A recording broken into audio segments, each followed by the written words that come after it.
to use. And there we are. We are live. I'm here with the amazing Tania Tare, trick shot artist, fabulous golfer, extraordinary person. Tania, thanks for coming on the show. We're going to have a lot of fun today. Awesome. Thanks for having me. I guess probably the biggest question that when I had told people that you were coming on, and they're like, oh, the YouTube sensation girl, or the trick shot girl. Yeah, she's unbelievable. It's like, and I've heard you talk about this before, and you're probably sick of talking about it. But for somebody out there who's, let's say, a young kid that wants to do what you do, what would be the advice that you would give them, either to get started or take the steps to start to build on that? Like, do you mean as the young kid, or who already loves golf, or as a parent of a young kid? Let's start with, let's say they're a 13 or 14-year-old kid, junior boy, girl golfer. They're good, and they're a huge fan of yours, and they really look up to you, and they want to go down the golf path and even get into the trick shots and things like that. And then we can branch off from there to get into coaching and playing and everything else that you do. So I think if I got to go back and do it again, I would always put myself with people who are better than me. So like, I think that was where I learned the most. And I mean, because it's like a male dominated sport, like a lot of the time I ended up playing with the boys off the men's tees and like stuff like that. And I think that actually really helped me, because then sometimes I would go into tournaments, end up on the women's tees, and it felt like a little bit easier for me, or like par fives I knew I could reach into and stuff. But I think a lot of that was just playing with friends who were guys. They were longer. I was always trying to catch up to them, kind of thing. And it kind of encouraged me and forced me to find a way to be longer. Also, I didn't have, I guess when I was younger, I didn't have as many women around who played anyway. So that wasn't really an option. But if you can find people who are better than you, and it doesn't really matter if they're like your age, older, whatever, if he's the club pro, like try getting rounds with people like that, because it's crazy how much you learn off every like facet of person in the golf space. If that's what I would say, if you want to get better. Just to play with, but people who are better, regardless of if they're boys, girls, men, women, just to find somebody that you can go and you'll learn something from them. Yeah, like kind of take the risk. I know when I was younger, I didn't like to put myself in tee times with people I didn't know, but like eventually you have to do that anyway. But if you are going to do that, like try put yourself in a tee time with somebody that you know, that you're like, oh, like that guy, I know that guy. And well, I guess in New Zealand, it's a little bit different too, because like in New Zealand, you can see the tee sheet when you sign up for whatever. So you actually see their names. But I guess here, actually, I don't know how it works here when you're booking with a handicap. Does it work like that?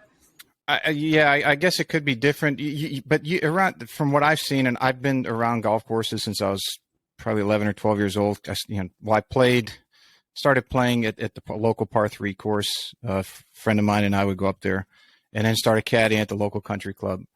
So it was always juniors would just kind of hang out at the course, and if somebody was going to go play, they would kind of go play with them. To your point, Yeah. I think maybe that was I don't know how it is today. I mean, that was a little bit of a different era.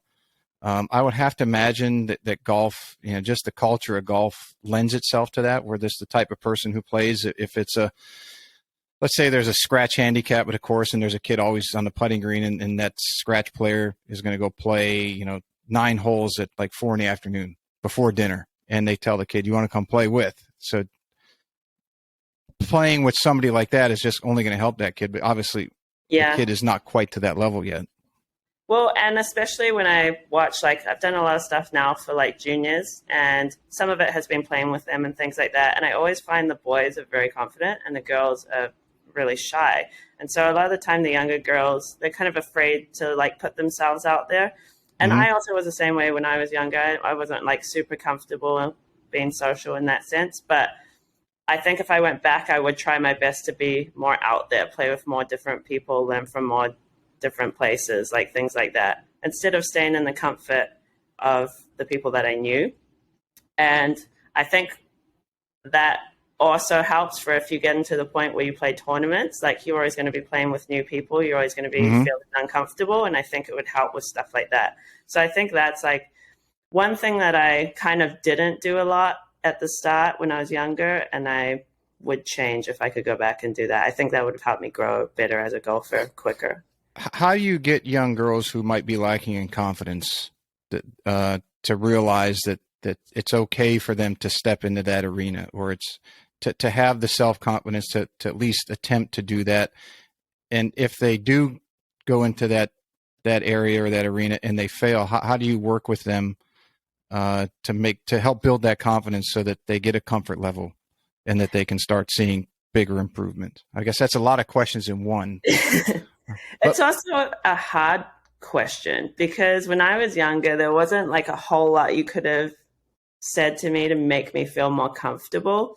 But what I've learned, like I've had questions before from people about like, oh, you don't even look like you get nervous for trick shot shows and stuff anymore, probably because I do them a lot more now. But like, I still get nervous.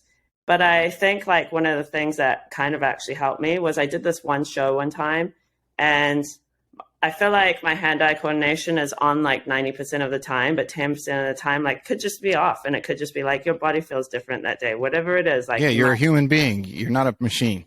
Yeah. So like I had this one trick shot show, and it was kind of early into doing trick shot shows. And there was one trick in it that I really struggled to get. And in my head, I'm like beating myself up. Oh my gosh, like this is embarrassing. Everyone's watching you. And what I realized is that I think it took me probably like 11 tries to get this one trick. And given it was a little bit of a difficult trick, but I kept going because I feel like after a while, I could kind of hear the crowd being like, oh man, you nearly got it kind of thing. And they were like excited for me. So most of the time, what I've realized, eventually I got it. Everyone was like super excited. It was probably their favorite trick in that show because the other ones I got straight away, they kind of were like, oh, that must be easy or something, even though those were hard. But like the one trick that I struggled on, it was actually more exciting for the crowd. And I think it made me realize like how much I actually like question the stuff myself and the crowd or the people around you, and like not even thinking about any of that.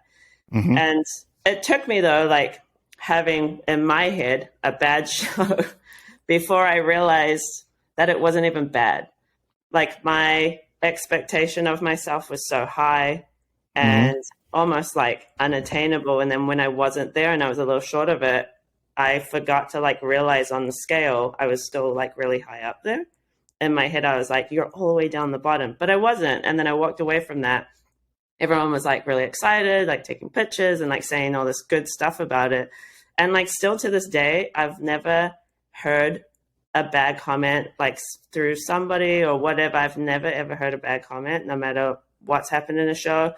I think it's just so easy to like be afraid of everything, but most of the time people aren't even thinking about you. And half the time the people that you're about to play with, like younger kids and stuff, they're thinking they're looking at the kid, but like most of the time they're actually worried like, oh my God, is this kid going to beat me? So they're having their own issues over here on the side, but it's so easy to be like a little bit self-absorbed and be like, all of the attention is on me. And majority, almost always, it's not.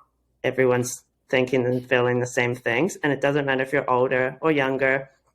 And like another example of that I know of is I had a teacher, and she was my primary school teacher. So she was like a substitute teacher that I had on and off between the ages of like 5 and 10. And like, she was kind of a teacher that everybody knew. She ended up teaching my younger siblings. She taught my older siblings. Like, so we all know this teacher. She's awesome.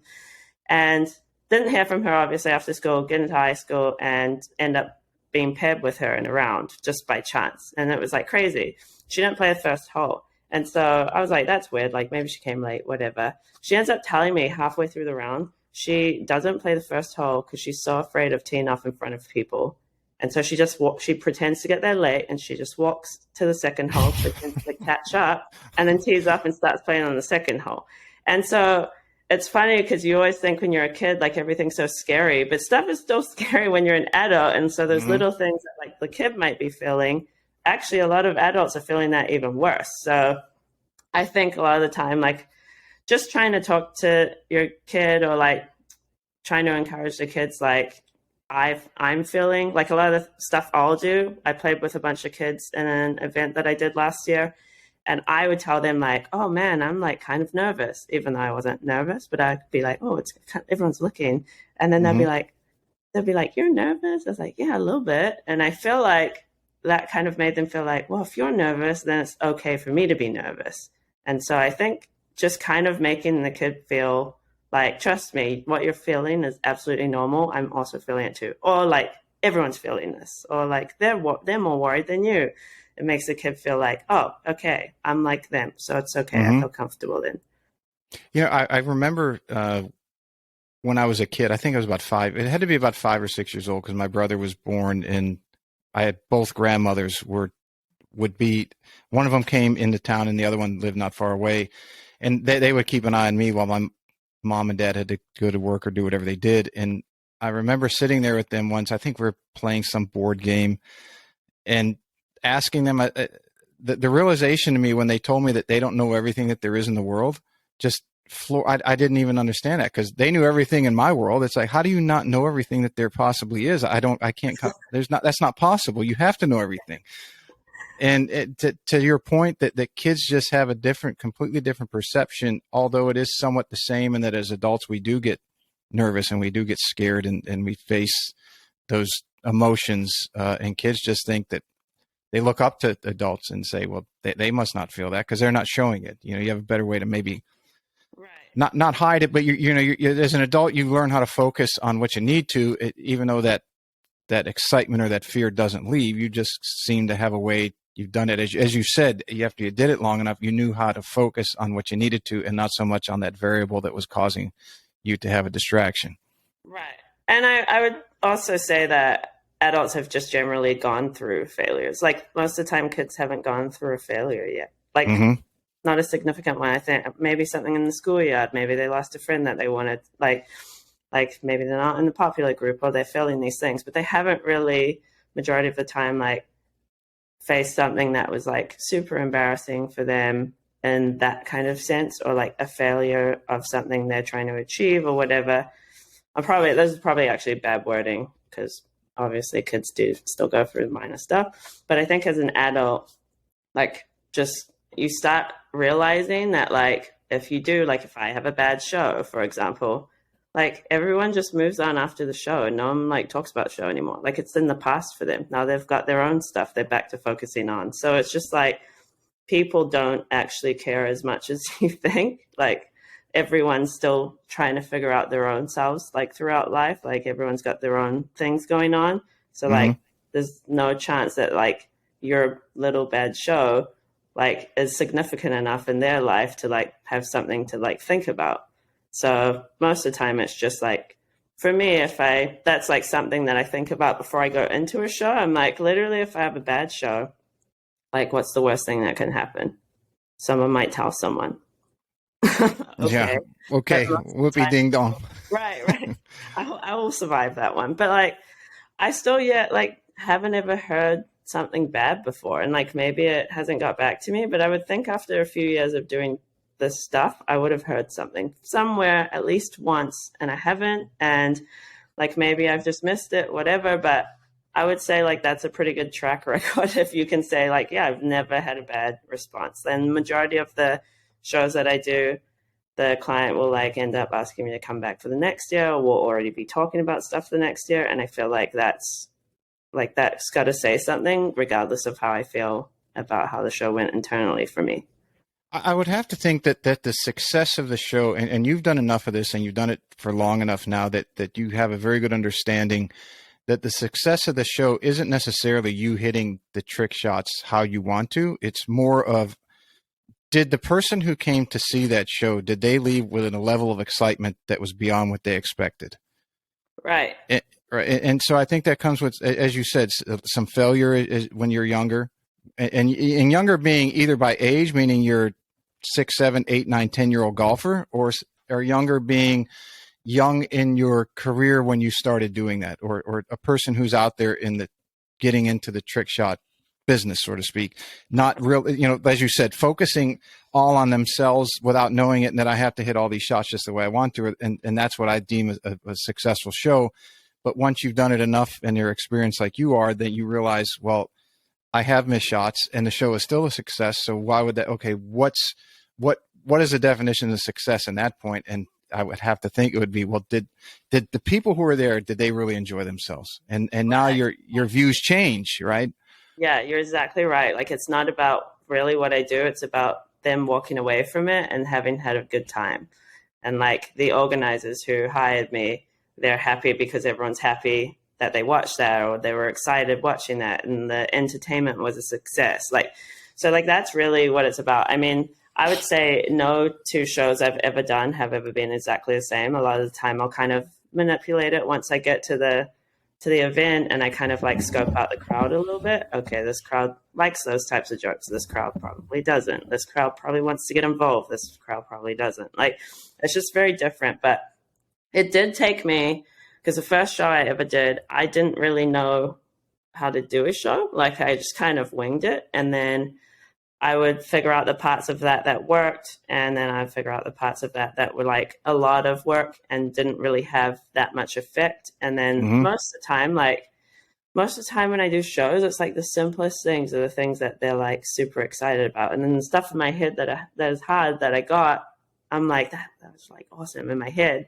And then everyone's like, great, like next. Whatever. So it's just interesting. Like, you definitely overthink it a lot. I overthought my show from the start, and now I've started to, like, my show's a lot more simple now. It's still difficult. It's very raw. And it's not like, I would say it's not like any other trick shot show there is, which I think they appreciate, because there's still other trick shot artists, and there's like, oftentimes there's like a lot of similarity between a lot of the trick shot shows with different people. So I just made mine very like unique to me, and kind of like my show is a lot about like the stuff that I specifically do. Like, I wanted people to hire me because most of the time they'll see on my social media or something, oh cool, we want that girl, that's entertaining. I would hate to like pull up to a show and then do stuff that I don't even do on my Instagram, and they're like, oh, I thought you were going to do the stuff on your Instagram that like we kind of saw. Yeah, that we saw. We came to see you do this, and you didn't. So, right. And then it's like disappointment. It's like, we were up here excited, and then you gave us this. So I try to avoid a lot of the stuff that is very set up, or like, you know, like teeing off different high tees and stuff like that. I know there's a lot of people who can do that. And honestly, a lot of people who can do that better than me. Like, a lot of the guys can just hit it further. That's more exciting than like me dinking it off like down the fairway a little bit. So I try like not put stuff in my show that I know there's artists out there that are doing and can do it better, or I don't put stuff in my show that I don't do on my social media. But on the other hand, it makes my show a lot more risky. Like, a lot of it is, my entire show is like hand-eye coordination, like stuff. So it's risky, and like, so far it's been really successful. But yeah, that's kind of like, that's been a trial and error thing. Not that I did that sort of stuff at the start, but at the start, when I first started doing shows, I was kind of like picking all my hardest tricks and trying to do that. And that was just it was too hard for me, honestly.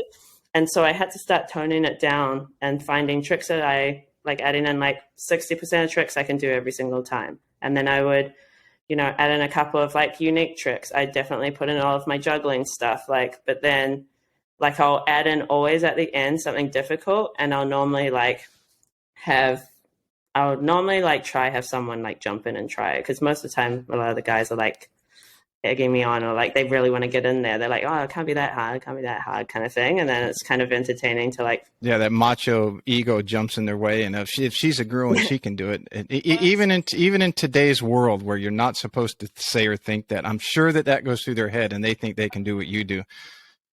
That's awesome that you get them out there and then they just whiff. I've probably only, in all the years I've done shows, which was only like 4 years now, I've only seen one person ever just pure it, like off the middle of the club face, first try, like whatever. And honestly, for me, that was even better from my show. Like, I was like, that was freaking awesome, because now all of the people that are around him at this event, everyone's been drinking, everyone's having fun. Like, he's now like a big topic of conversation. Everyone's like, holy crap, you could do the stuff that she could do, like, kind of thing. You could hit it out the air. Like, I've never been able to hit it out the air, kind of thing. And now this guy is so excited about like this moment he just had, and everyone's hyped for him. And so it like makes it like even better. But majority of the time they're like hitting my shaft, and I'm surprised a lot of the time my club doesn't break. But that's normally how it goes. What, how that you've done this now a number of years, how hard is it to continue developing shots, because I listened to you one time. I don't know what show it was on or where you were talking, that the difficulty in coming up with shots is it has to be difficult enough for somebody to want to try it, but not so difficult enough that they can't do it and it won't garner a lot of attention. Right, exactly. So, because So I guess it's part of the show thing that I was kind of talking about, but like I would do these really difficult shots, and it's almost like people didn't comprehend like what just happened, or they didn't understand how hard it was because there was a lot going on. went And right then, over their head. They had no right. idea. So it almost just looks like just another basic trick shot. So I realized like the perfect trick shot is like something that a person watching is like, oh, I want to try that because I think I can do it, but then they can't get it. Yeah, they So it's realize actually how hard it is. yeah, but it has to look easy enough or look simple enough that they're like, oh, I think I could try that. Because that's like the best effect you can have on someone. They watch your thing Mm-hmm. and they're like, I want to try that. I want to do that. I want to physically get up and go try that. It's got to be difficult. Is it difficult in that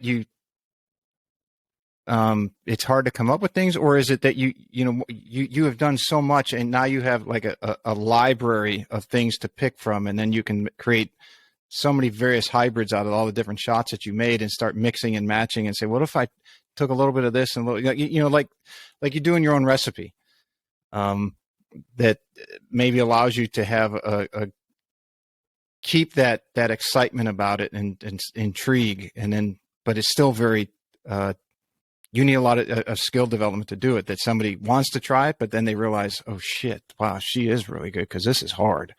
Yeah. So That's have you do you get like a writer's block where you sit there and you try to come up with shots and you just sit there, you get frustrated like a writer does, and they've got 100 pieces of crumbled paper on the floor, and you've yeah. got like 100 balls on the range and you're like, shit, I can't get this, screw it, I'm out of here, and then Yeah. come No, back days later. I definitely feel that a lot more these days. I mean, there was a patch of time where I was also playing as well when the trick shot stuff was kind of like starting up for me. And so I would always be at the golf course and I was just always around, and then I'd always get bored because I'm like grinding on the range the whole time. And I'd just be like, Mm-hmm. okay, now I want to go distract myself for a minute. And I guess like when I was consistently like trying to come up with things, it was a little bit easier. And also like a lot of the stuff I was doing hadn't been done before. So that at that time, I thought it was like not so hard. I think now it's gotten harder. And I think after like, I would say after the COVID pandemic, when Mm-hmm. everyone pretty much was inside their houses and everyone became a trick shot artist at something, like I think that made it even more difficult because now there's like people all over the place that are like doing trick shot stuff, and it's not necessarily golf stuff, but like Mm-hmm. just random in-house trick shot stuff. And I think it kind of made the audiences see the same thing over and over. And whether my stuff is golf and their stuff is that, it still kind of looks similar. Like if I do something into a cup, like they're like, oh, that's like keeps people do stuff into cups now. But when I first started, the first trick shot I ever did, apart from like hitting out the air or something like that, was I like juggled a ball between my legs and hit a ping pong ball into a solo cup. Mm-hmm. Like no one at the time had done solo cup kind of stuff and trick shots. Like it was like the first thing that happened kind of. Very So, wild, jaw dropping. yeah, everyone was like, what the heck? Like everyone knows bear pong, but they're like, what the heck? She just did like bear pong with a golf club. So now it was like, I would say I credit that sort of stuff a lot to like how quickly my growth was at the start. But that was a cool time. And I feel like at the time it was like something I was known for specifically. It was like, she's the one that does like the bear pong kind of trick shots. And Mm-hmm. like, that was really exciting for everyone. So like, as we were saying about the trick shot stuff, like that was a kind of thing that people were like, well, I can do bear pong.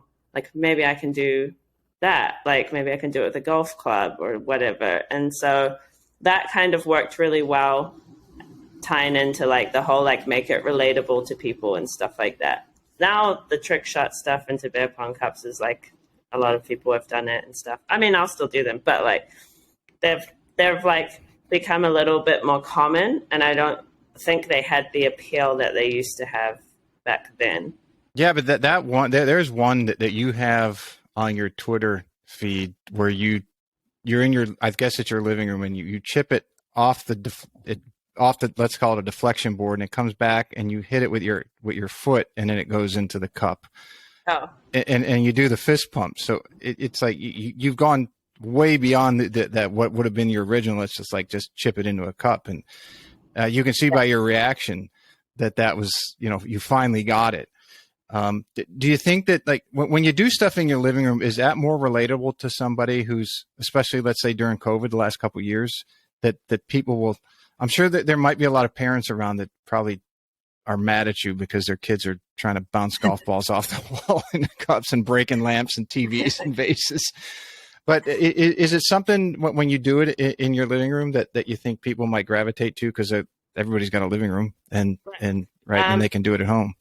I do. I think when I'm on the course, like, it relates to golfers. And I think one of the good things about stuff in my living room is, like, it relates to people who aren't golfers too. Mm-hmm. Like, to them, it's just like, they relate it to golf because there's a golf club and a ball, but like, they don't say, oh, that's golf. They'll say like, oh, cool, that's a trick shot. So I think it's good in that sense. I know with like a lot of the brands I've worked with, one of the things that they appreciate, or I guess like that they're really nice to me about, is they always say stuff like, you relate to a different audience than most golfers. So like some of the stuff you do, like, we'll go to different sports, like different athletes, people who aren't golfers, like stuff like that. And it's good to get like a new market that's also involved when we're like doing partnerships together and stuff. So I know that that's like a good thing, but I've always kind of wanted it to be that way. I've always curated my content for that stuff, and I've never ventured too far away from golf to where my stuff wasn't golf related ever anymore. And I've never I think I've done it like a couple of times maybe, but like I never try like just become like a trick shot person. I always want to be like golf first and then trick shots. And so everyone knows that like if they see content of mine, it reminds them of golf somehow in the back of their head. That's very cool. That's kind of the whole idea behind this podcast and why it's called 360, because it's, if anyone, I mean, for the subscribers, they already know, but for people who don't, and they scroll through the list. I mean, I've had Marine colonels on, I've had top 100 instructors, senior Champions Tour players, PGA Tour, and just a litany of trainers, psychologists, holistic people. It's very far reaching, and I didn't want to, it's very similar to you. I didn't want to pigeonhole myself just into one silo of the golf business. I wanted to be very broad, just because I have a very curious mind and I want to know a lot about a lot of different things, all of them as they relate to golf. Yeah, but golf is like the heart of it all. Yes, it's the hub. Yeah. Exactly. Yeah, which is how I've always felt and how I want to continue to stay. But is it sometimes enticing to be like, oh, I could like kind of navigate over there a little bit and like try do some extra stuff over there? Because like it is like kind of difficult. I would say the hardest part now is coming up with like creative stuff. Like fortunately for me, I kind of judge how I'm doing based on if I've had like a viral video recently. Because I think if you have a viral video, and by viral, I mean like normally for me, like something that gets on like SportsCenter.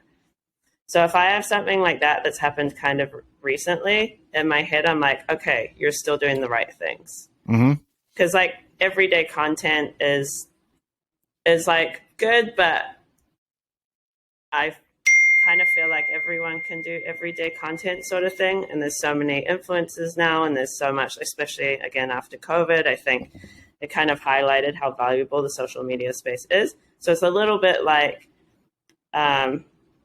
there's just a little bit too much going on, I would say. So you've still got to find a way to like make yourself stand out or make yourself a little niche-y or like just a little bit different.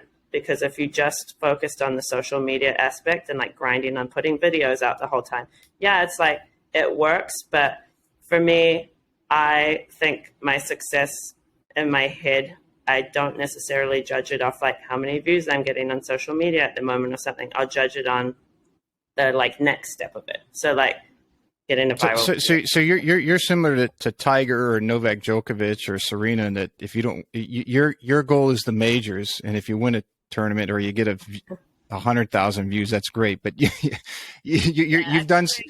Yeah, you're so accomplished that you set the bar so high. It's like, if I don't get on SportsCenter or plays of the week, then that was terrible.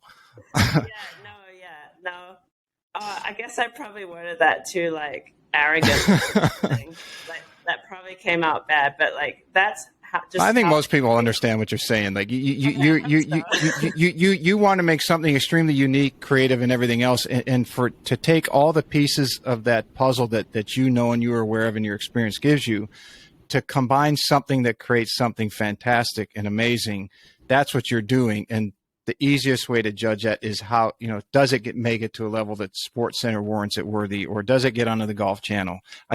yeah. I think that's what you're trying to say without trying to. Yeah, because I feel like there's like endless amounts of content out there. Yes, Really, you just don't want to be run of the mill. You're not going to put out shoddy work just to put out content. There's awesome content out there too, but like there's just so much content that if I wasn't like going viral every now and then, I would feel like I'm just back mixed a bunch all of the content. I wouldn't feel like I was doing anything different from the person next to me kind of thing. I would just feel like I'm just part of like that area. And maybe like that's a pretty, again, like setting my expectations of myself like pretty harshly. But you have to, if you're going to be in that realm or that setting, and you want to do something great, then you're going to have to do something that people are going to want to watch that nobody else can do, or else why would they watch your content? You just fall into the ocean of the abyss of the general. It's everybody's doing the same thing. Right. Yeah. So that's kind of a little bit how I judge myself. And my goal isn't just to put out copious amounts of content. It's to try put out like stuff that is really effective. Mm-hmm. So that's you're doing a good job of it. That's for sure. Oh, thanks. I've been a little slack recently. It's not been fun, like having shows. I can't even hit out the air yet. So I'm like, oh my gosh, my feed needs a hit out the air shot coming up, and I just can't do that yet. So I'm like looking at my feed like, if I were to see a video of mine and I jump onto my page, I normally will look at it and scroll down and be like, click on a video, maybe scroll to the next. And if I feel like I just got bored, I'm like, oh, you need to switch up your content a little bit. Mm-hmm. Like, so you're basically you're a better, you comprehend better what you need to do than just numbers on clicks and likes. Yeah, and a lot of the time when I work with brands and stuff, sometimes every now and then a brand will ask me like, oh, like what kind of influencers do you like or whatever, and I'm like, a lot of the time I'll tell them like, I feel like you guys are focused looking up here. You're looking up here like this to this amount of followers, like hundreds of thousands to like millions. But I'm like, there's such valuable content creators that have like 10,000 followers, and their engagement is super genuine. And like, it's people who like are following them because they're still at the start of their story and they're following the journey. They're like invested in this person's space. If I were a brand, I would spend a lot of my budget on getting people like who have less followers, but are at that stage where people are like, who is this person? I want to follow them because I don't know where they're going and I want to find out. Whereas even for me, like now I'm at this point where everyone like kind of knows, like they're like, okay, she does trick shots. She like does shows. And like, I'm fortunate that the thing that I do for social media does work outside of social media too. So like I end up at events and I like have value outside of that. So I'm lucky that the thing that I have works both in and out of social media. Mm-hmm. But sometimes like if you took away the like just the social media, if you just went with the social media part, like I might be like boring to people because I might be like old news a little bit, or like people kind of know my direction. And unless something changes, like for example, I want to play some tournaments this year coming up, like that's kind of something where people will be like, oh wait, like the trick shot person, I didn't realize she plays, maybe she sucks at golf. Yeah, there's more to you. That you're not one dimensional. You're not just a trick shot artist. You're a human being that has a life and a lot of interest in golf. And it's like, let's create something that people can follow your entire story. Yeah, people instead like to of just involved. Yes, instead of just saying, yeah, oh wow, she does that. I do that too. Let me follow her some more. Yeah, and like for me, it's like there's the reasons why people would follow are like some people who followed me from the start. If I were to play tournaments, they'll kind of be like, oh, cool, she's back to playing tournaments, like whatever. Yeah, I remember she had surgery or something, and like that must have sucked. Let me see if she like actually makes it. So they're like, okay, those people like super positive supporters. Then there's people who are like, she probably sucks at golf because she just does social media. So they're like, I actually want to make sure she sucks at golf, so I'm going to watch her scores, like stuff like that.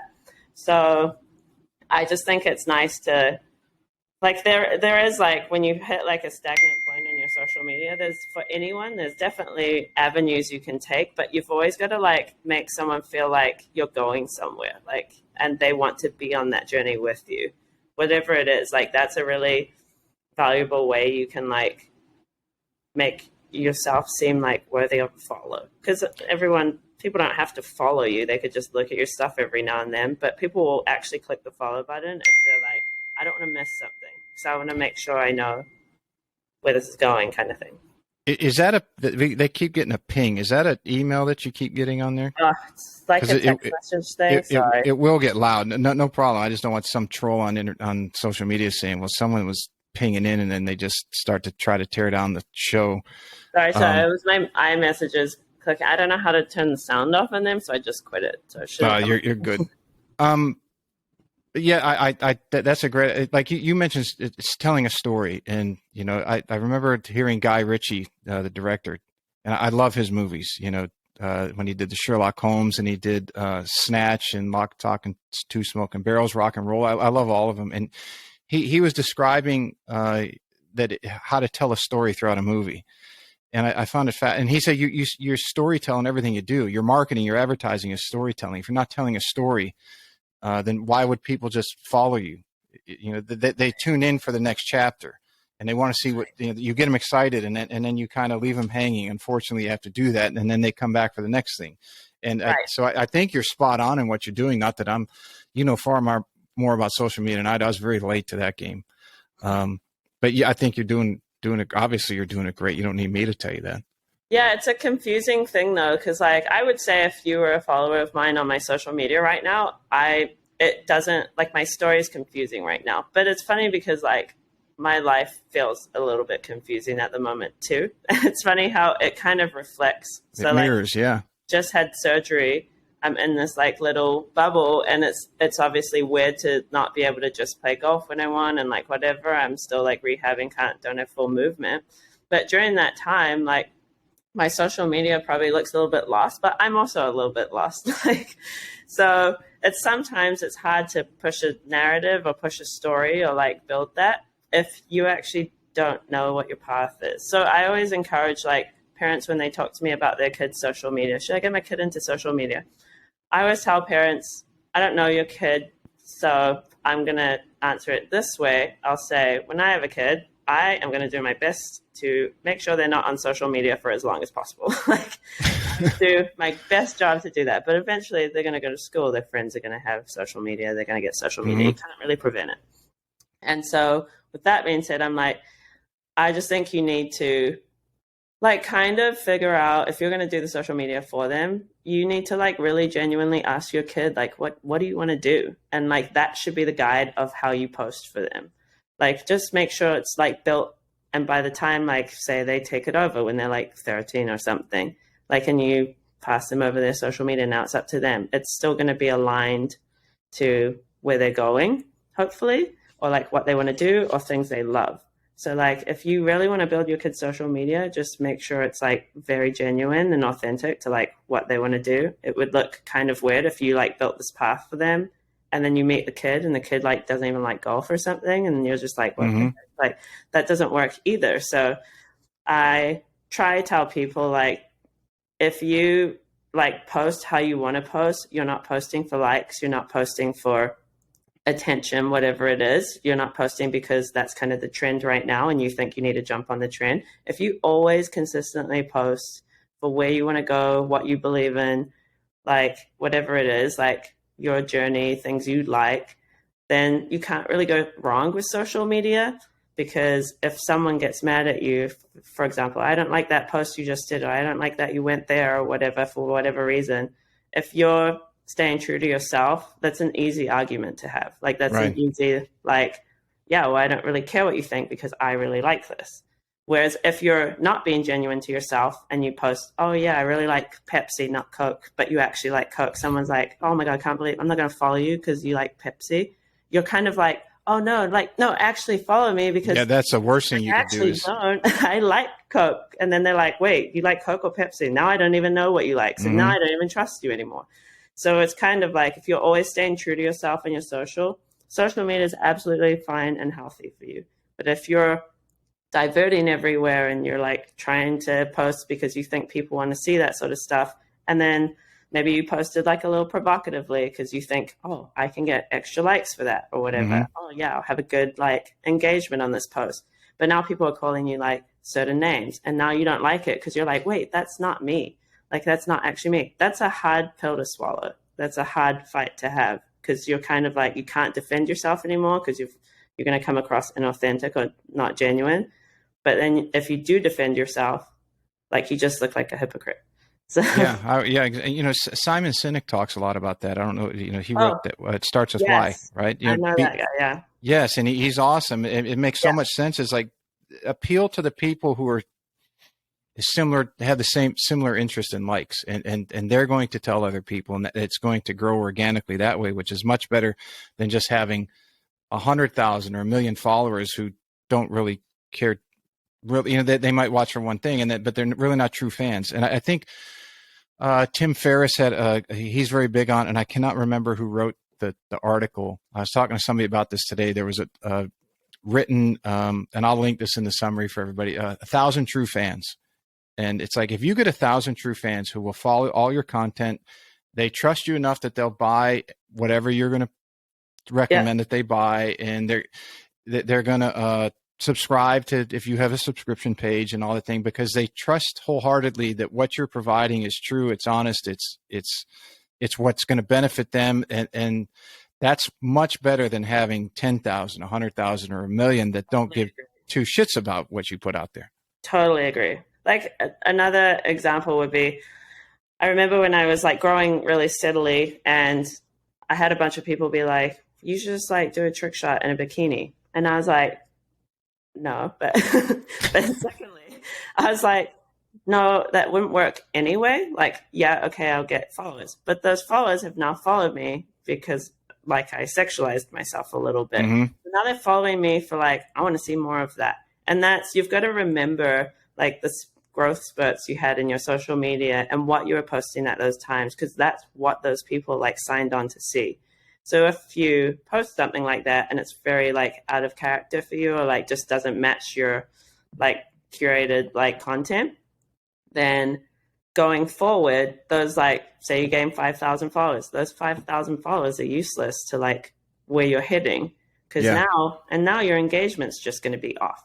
So it's like it sounds like easy, but it's kind of like I almost like sometimes I'll call it like cheating. Like I'll be like, it's kind of cheating your like followers kind of when you post like that a little bit because like you're going to get the attention you want, which is great if that's what you're going for, but it's just going to throw off like your journey. And then a lot of the people who follow you because they like that you didn't do that like kind of stuff and they know that there's other profiles that they can look at if they want to like see that stuff, they start kind of like thinking you're not genuine anymore as well. Like they're like, oh, I didn't think you were like that. And now you're Mm-hmm. posting like that. So maybe you are like that. So maybe I got the wrong impression of you. And maybe Yeah, I'll follow you're you. going to lose the true fans, and you're going to gain some Inauthentic fans. Yes. inauthentic fans. Yeah, that's a better Yeah. way to put it. I was going to say fake or Yeah.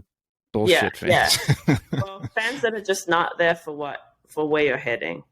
Exactly. But then you work with brands and like nobody likes the product you just put out because they're like, well, I don't care about your protein shake. They're like, I followed you for like that, like for your Mm-hmm. skin. Like I followed you. You know, Where's I sit there and you scroll through social media, and then the my only stuff for the ladies, and God bless some of the women who are they make $100,000 a month shaking their what God gave them. But I just you see some of these reels where it's like it's getting younger and younger with women, And it's just like, you're just going to take a picture of yourself shaking your goods.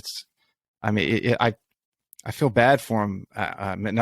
Again, some troll out there is going to say, "Oh, you're an idiot. You don't care about you don't this and that." It's just like, no, that's not what I'm saying. What I'm saying is, for someone to just, as we're talking about, for someone to just create some content to get followers, and only doing it, maybe becoming more provocative, only to get followers. That's not the way to do anything. I wouldn't think. And you described that perfectly in the I last few think that minutes. would be hard as well. Like if I were to focus on that side of me, there's a million billion prettier girls than me. So it's like now you've put yourself in a pool that's like really tough to like win or like stand out and stuff like that too. Like you could Mm-hmm. be absolutely beautiful, but like there's a absolutely beautiful girl doing the same thing and like it just continues. Like now you've put yourself in a field where it's like oversaturated and good luck trying to like stand out there.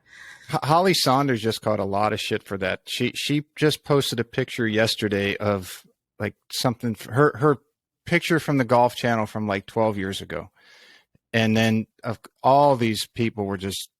I felt bad for her. I mean, I don't know. I have some friends who are very good friends with Holly, and I mean, all these people just ripping her to pieces. It's like, hey, man, she's just that they say she's changed her face too much, she's done too much work, that she's gone too provocative, that she's done this and this. It's like, if that was correct, and I'm not saying it is, I'm just saying, but let's say hypothetically that was, if that's the way she wanted to go, then that's her prerogative, and why get on social media and try to degrade somebody? But Right.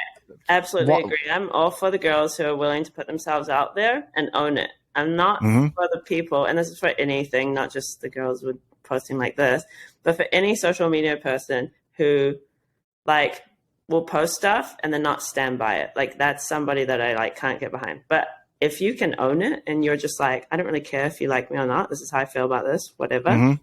Like I have absolute respect for you.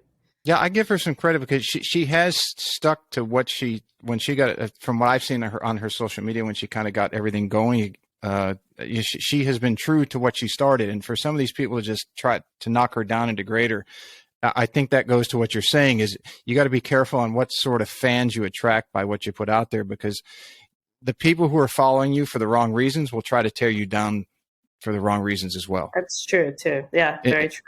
And it's better to stay, again, it might be a little harder. It might take longer because it's more of an organic growth, but you're going to be better off in the long run that you don't have to deal with that dead weight, and that you can grow and progress faster, bigger, everything that you want, that you can achieve, is going to come,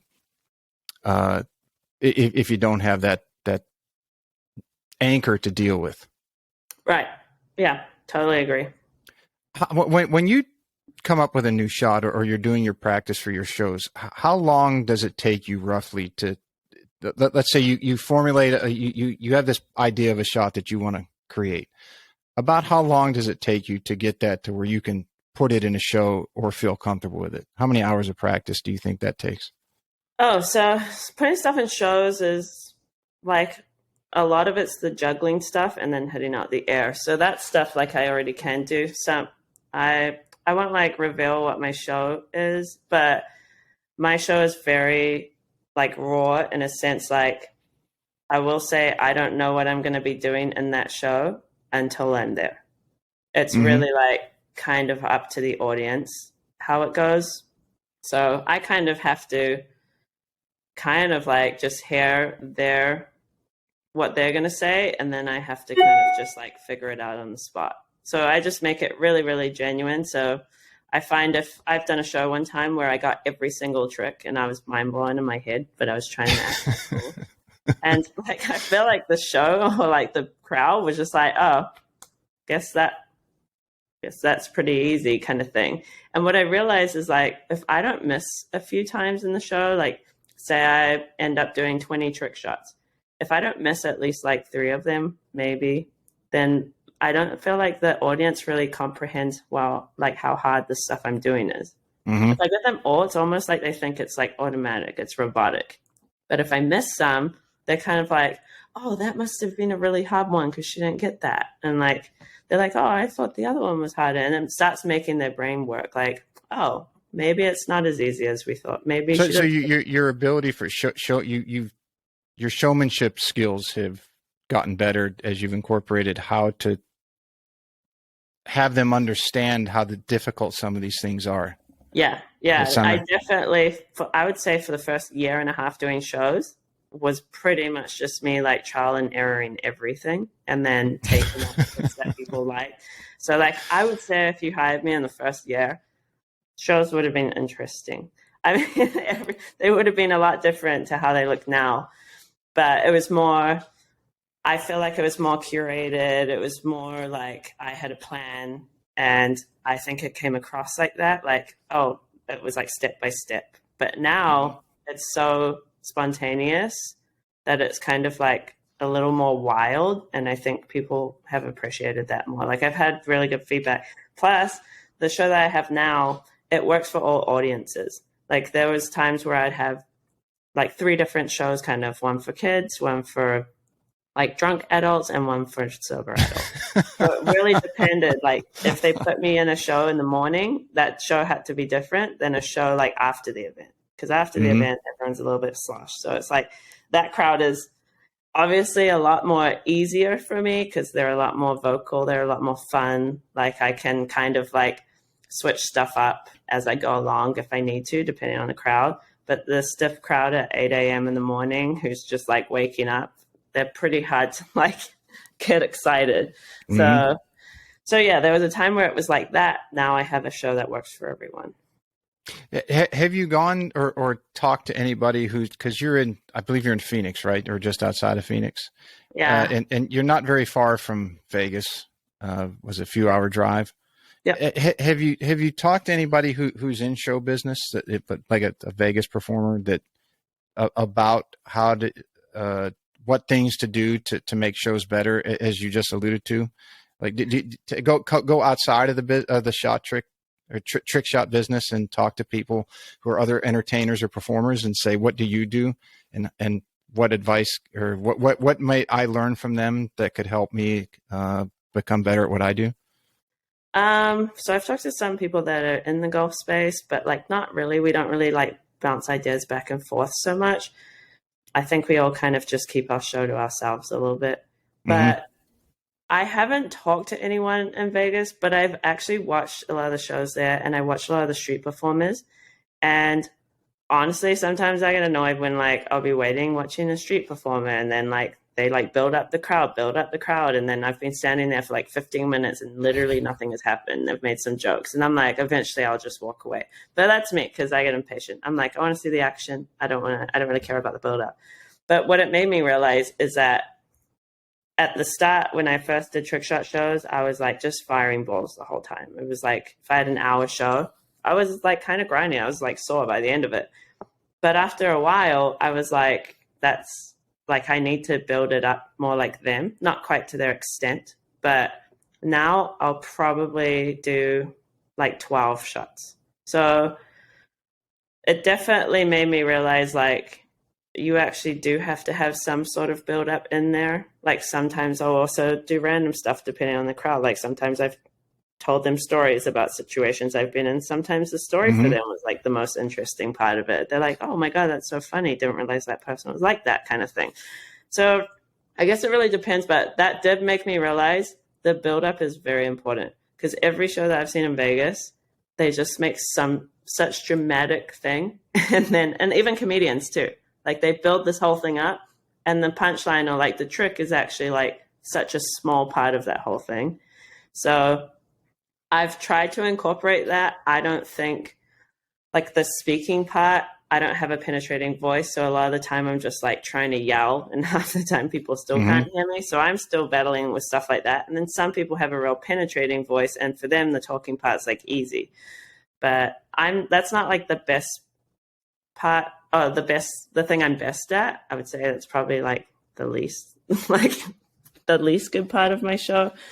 I kind of rely on like my trick shot stuff the most, but I wish I could find a way to like be better at that part and then be able to like build people up better.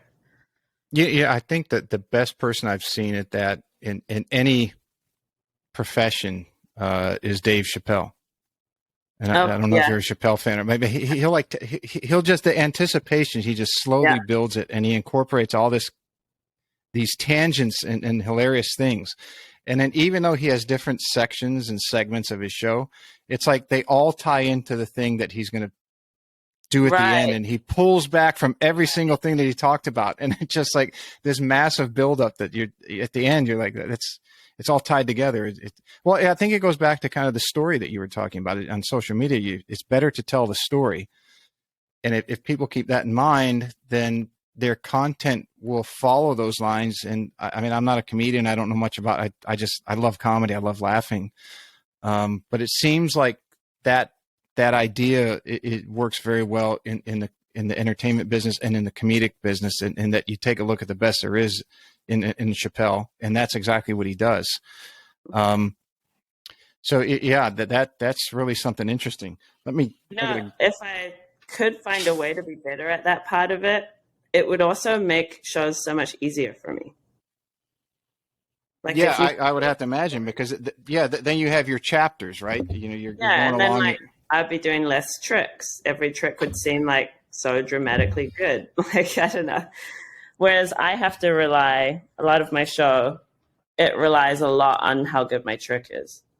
So it's kind of like a bit more pressure on me. But if I had like a really great storyline or something like that, it would take pressure off my tricks, which would Yeah, be it gives you another arrow in the quiver, so to speak. yeah, yeah, That you.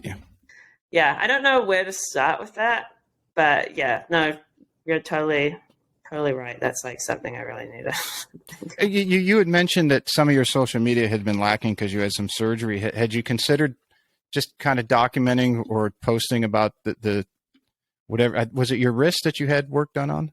Shoulder. Okay, so it is going,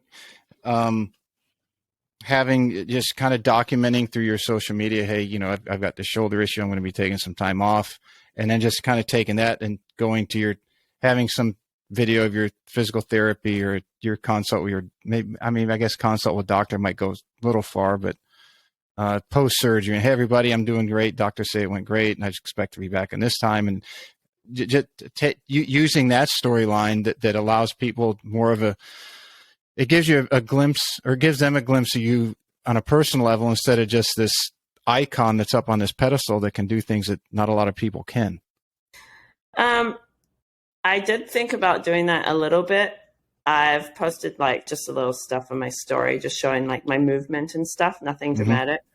I didn't really want to do that because for two reasons. If I'm being completely honest, one, I didn't want it to seem like super extensive surgery that was going to take me a while to come back from. I didn't really want, because I'm talking to brands about stuff that's coming this year, like later this year and next year and stuff like that. I didn't really want to put them off. And like, I felt like if I built a story around my surgery, it might seem like my surgery is more dramatic than it is. And then it might scare the brands away in a way like, oh, maybe she won't be ready by next year. Shoulder surgery is Yeah, it pretty makes expensive. sense. And it was like, it is like lucky for me. I've had 3 wrist surgeries, but like they've been ligament tears. So my coming back into playing had to be really careful. I had to work around it. I couldn't push anything too far in case I tore it again. So like this surgery, I had 3 of my bones shaved down. And what my guy told me was, luckily with this surgery, you're going to be in pain a lot because cutting into bone is really painful. Shoulder is just, sucks. But he said, you don't really have to worry about structure stuff. Like we didn't do anything where like you can mess up the structure. We just made the structure better. And so that's like a way better surgery for me. So I always had the intention of like basically changing or like turning a 4-month rehab into 2-month rehab. I'm kind of like already back there. Everyone's worried, but I'm like, I'm fine. Like I know it's just like if I push it too much, just pain around my shoulder, like in my muscles and stuff that I haven't really been using, that will like set me back a day on PT. So like it's more just like that. So that was one of the reasons I didn't want brands that I was like, negotiating deals with and stuff to think that I was going to be out for a long time. That makes total sense. And then the other reason was, I had another reason. Oh, I a little bit thought that documenting surgery, or this is what I think. I a little bit think a lot of the time it comes across as depressing, like it's kind of like a downer. And I would really like people to like just look at my feed and kind of be like, I posted one time about it right before I went into surgery, just to kind of, just a little bit to give everyone a heads up, like, yeah, I probably won't be posting very much coming up, kind of more like that. Mm-hmm. But I wanted it to look like such a lighthearted surgery, and that, oh, like everything's fine. Like I don't want people to like feel sorry for me or something like that, because it's really not about that. I just wanted everyone to think like, oh, it was just a little blimp in the radar. Like it was just, it's not a big deal. She's already hitting again. She must be fine. Because like I'm fine. That's pretty much, yeah. That's what it is. Do you still are you still competing, playing wise? So the reason I stopped competing is because I was supposed to have surgery on my wrist in end of 2018, middle of 2019. It's the exact same surgery I had in my third wrist surgery, so ligament stuff. It's risky not to have the surgery because, like I was told by my previous surgeon, if it's basically the ligament that connects your thumb to your wrist, or like your arm bone. I forgot what bone this is. Ulnar or the radius? Ulnar, yes. Yeah. So, no, radius. This one. So, I've had that surgery before. You probably can't see it, but I have a scar here. That's from when they went in, they anchored it down, and it was supposed to be good. But the reason I had the surgery the first time was my surgeon told me, while it's like still connected, like it's basically like I've torn through a bunch of the sheath. There's only a little bit left, like connecting it. She's like, well, it's still connected. Your wrist stays the same, and going in and fixing it is fine because structure hasn't been changed. Once it tears, she's like, your thumb will basically be like disconnected from your arm. Eesh. And then it's hard. Like then it's a hard surgery because now I got to go in and like restructure your wrist too. So I did the surgery pretty much when she told me that, because she was like, if it does tear, and she's like, it could never tear for the rest of your life. But she's also like, you could go open the door walking out of here and it could tear. Like, you don't really know. She was like, I would suggest if you want to play, you get it done because there's too much, like your arms go through too much stuff. Like your risk is obviously higher.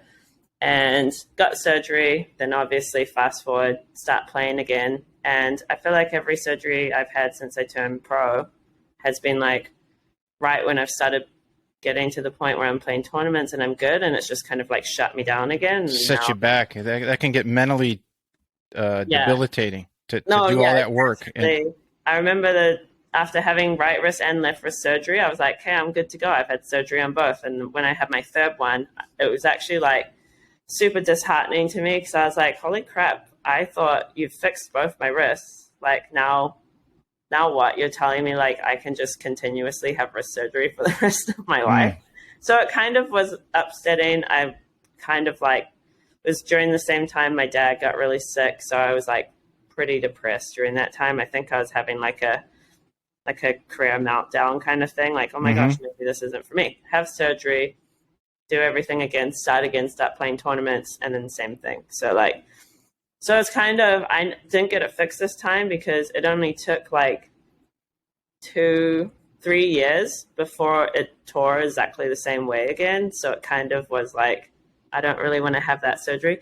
And fast forward to now, it could have definitely contributed to like my shoulder, and why my shoulder ended up being pretty bad. Might be like a compensation thing.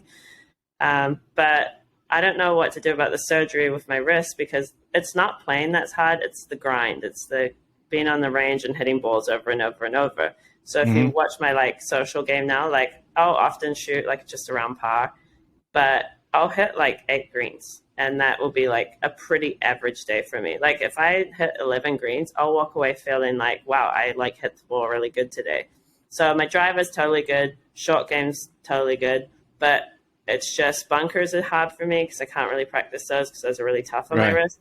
And then I can't really I don't take divots and penetrate the ground as much as I used to. I think it might be like a mental block. I really don't take divots at all with irons. And I don't think that necessarily helps my ball flight and stuff like that.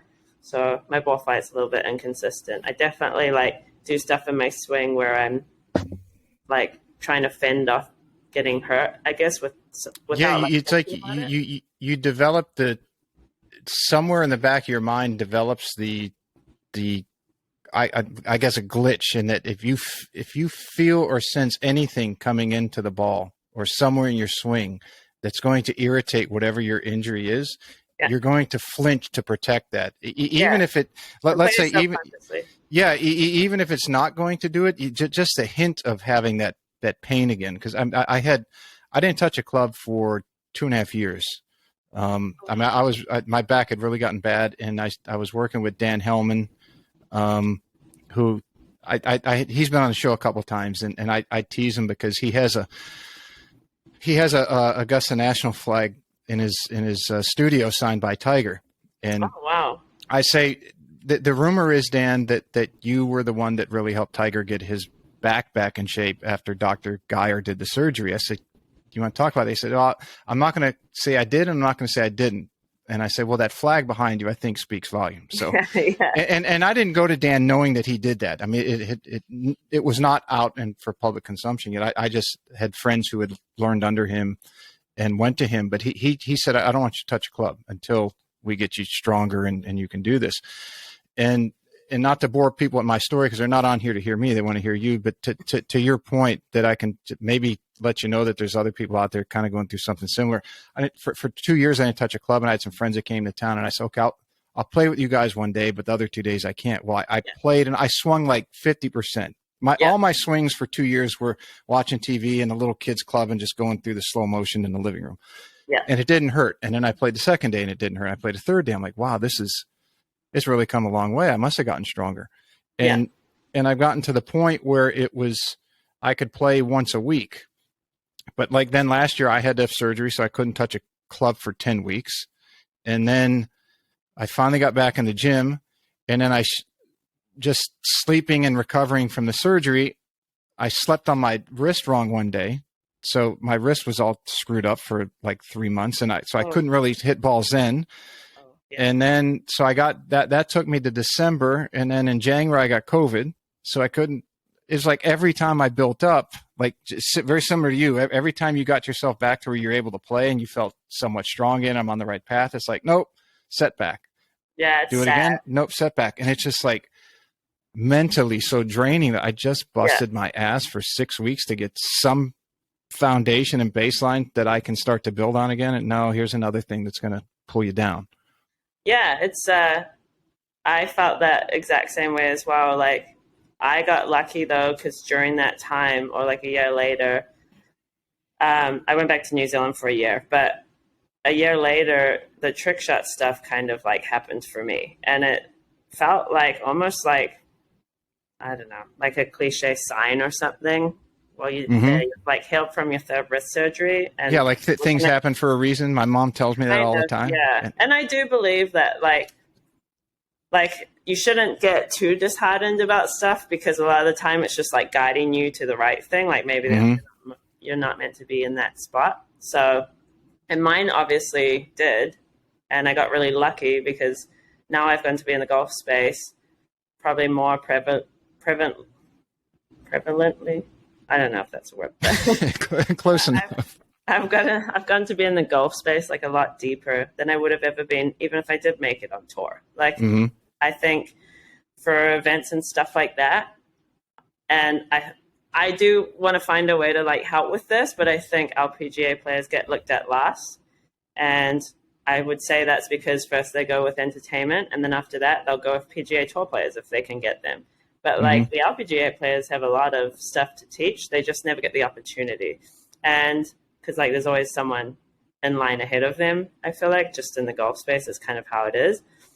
But I've gone to do like a lot of events that I would have never been at, and I've gone a lot of places that I would have never been asked to. And it's all because of the trick shot stuff. So I think what's the coolest place that you've been invited to go to? So I got two of my top bucket list places since I was a kid to go to were Switzerland and Japan. And then in 2019, I got to go to both of them for the first time. Wow, that's pretty cool. Yeah, both for work. Like I filmed a commercial over there in Japan, and for Switzerland, I signed with AP, and I went over there for an event for them. And it was crazy. And those two events were probably like a month apart, and it was just so awesome. So then I was like, oh, well, I really want to go to, I think I said Germany. Then I got an invite to an event with Mercedes over there, and I did that a few years in a row, but then COVID happened, so like they haven't had the event since. But then I ended up in Germany during Oktoberfest. Like I was just like, it was weird. It was like kind of like not like manifesting, but a little bit. It was like I put this place in my head, and then like I'd get asked to do an event there like a month later, and I was like, what is going on? But I would say those two. I thought Japan was the coolest place that I've probably ever been to, and I put Switzerland up there as like the prettiest. Yeah, it's got to be that, you know, if you're playing for a living and you go over there for a tournament, you know, you're there for, let's say, a week or 10 days, you know, you give a couple of days to get over the jet lag, and then you're preparing for the tournament, and then you might be able to go out and then sightsee for half a day or something like that, or maybe 2 days you go out for an hour and you check something out. But given what you're able to do with what you've built, and you're able to go over there and enjoy it. Yeah. And just talking to you in the short time we have, you have the very creative mind. So you're going to appreciate, I think, all the things that you get to do, instead of if you would have been on a tour, LPGA or whatever, wherever tour it was around the world, that you're there for business and you don't really get to enjoy it. Yeah, no, so true. Like when I used to travel, sometimes it's the same with events though, when I do them, because before COVID and there was a lot of international travel and everything was normal and whatever, like there was times where I'd be in really pretty places and people would be like, why don't you just stay there and like go look around? And I was like, because I'm like tired, like I'm exhausted. So I would end up just being like, I want to get home. Like I have been home twice this month. Like I want to go back to, you know, having a routine, cooking food at home and not eating out, like going to the gym, like things like that. So it's funny because I don't think still things since COVID, like things are not back to normal yet. Like they're not the same as they were. Everyone's still doing stuff internally because like vaccinations and all that kind of stuff, and like just everything's not fully open again. But like when I was traveling before, I was traveling so much and it was like such a blessing. It was awesome, but it was weird to crave like being home. I was like, I need to go home. Like I don't want to be living out of a suitcase for a day. I'm tired of hotels. Like, and you just get to a point sometimes where it's like that. And I think the same thing happens when you're playing tournaments. Like you go to a place, but you're so focused on trying to win the tournament that you don't want to waste like your days that you have before the event. So then you finish the event, and normally straight after that, you have to rush off to another event. So you never really get to explore that much either for that as well. But Yeah, it's you funny. get to go to a lot of great places, but you don't get to experience them. Right. So I think it's always so funny. Like if I get to go to like a really awesome place, I will try make time. Like I'll be like, I'm going to go there 4 days early or something like that.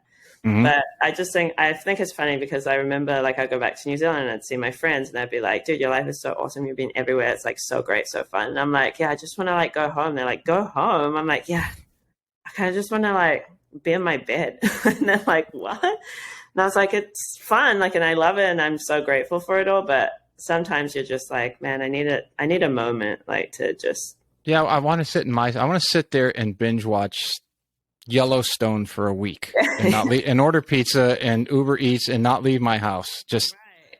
not be responsible or have to do anything. Right. Exactly. And like a lot of what people don't notice with events, like the trick shot show for me is not the hard part. Like it's quick. It's normally between half an hour and an hour probably. It's the constant like socializing. And like I actually love it. So it's like okay. But like by the time you're finished, you're just tired. Like because everyone gets tired. Like everyone sometimes when you go on vacation. You only got so much energy in a day. Yeah. And it's like you're doing all these things and you love it and you're having fun, but you get home and you're like, man, I need a vacation from my vacation. It's kind of a little bit like that. Like you have so much fun. You meet so many awesome people. Like you're doing things that you can't believe that you're doing. And then you get home and you're like, why am I so tired? Because like all I did was I was at an event the whole night. I had fun. Like it was great. It was whatever. And you're like, why am I so exhausted? And you're like, most of the time you're just mentally drained because you're collecting so much new information from everywhere. You're meeting new people, you're hearing new stories, like you're experiencing new things, and your brain is like an overload of like endorphins. Yeah, it is. And it's like that your body has to reset itself. Yeah. Because if it gets on those endorphins, it gets those hits of dopamine, and it's pushing you beyond what you might normally do, and your body needs to have that reset and that downtime at some point, or else it's going to start shutting itself down. Right. Like The definitely for me, I noticed when I started traveling a lot, every like 2 months, I had to force myself to be home for like 5 days in a row, because if I didn't, I would get sick. It was like almost just yeah, that's what I mean. Your body's going to shut itself down whether you think you need it or not, and say, hey, I need a break, yeah. and you better, And sometimes I'm shutting you down. true. But like you've got to actually discipline yourself to rest. Like that's one thing I've definitely learned in the last like 3 years that I didn't think mattered. But now I'm like, no, if I'm feeling sick, like I'll actually force myself to stay home. Whereas before I'd be like, whatever, it's just a cold, like go to the course, like don't waste time, blah, blah, blah. Mm-hmm.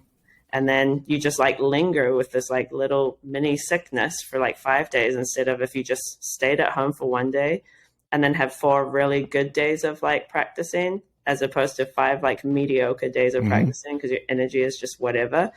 So like now that I'm older, I definitely am like if you feel like you need rest, just rest. Do you have somebody that sets your things up for you that they help you with your scheduling, and they help you with putting all these things together? And because it would have to be very hard and gruesome to do your own scheduling, to get contacts from whoever wants you to come do shows all around the country or the world. Yeah. Did you have a team that helps you, or is there somebody that helps you? Yeah, I have well, 2 agents. They're a PR company and they're a couple, so they're married. So they're technically both my agents, but same company.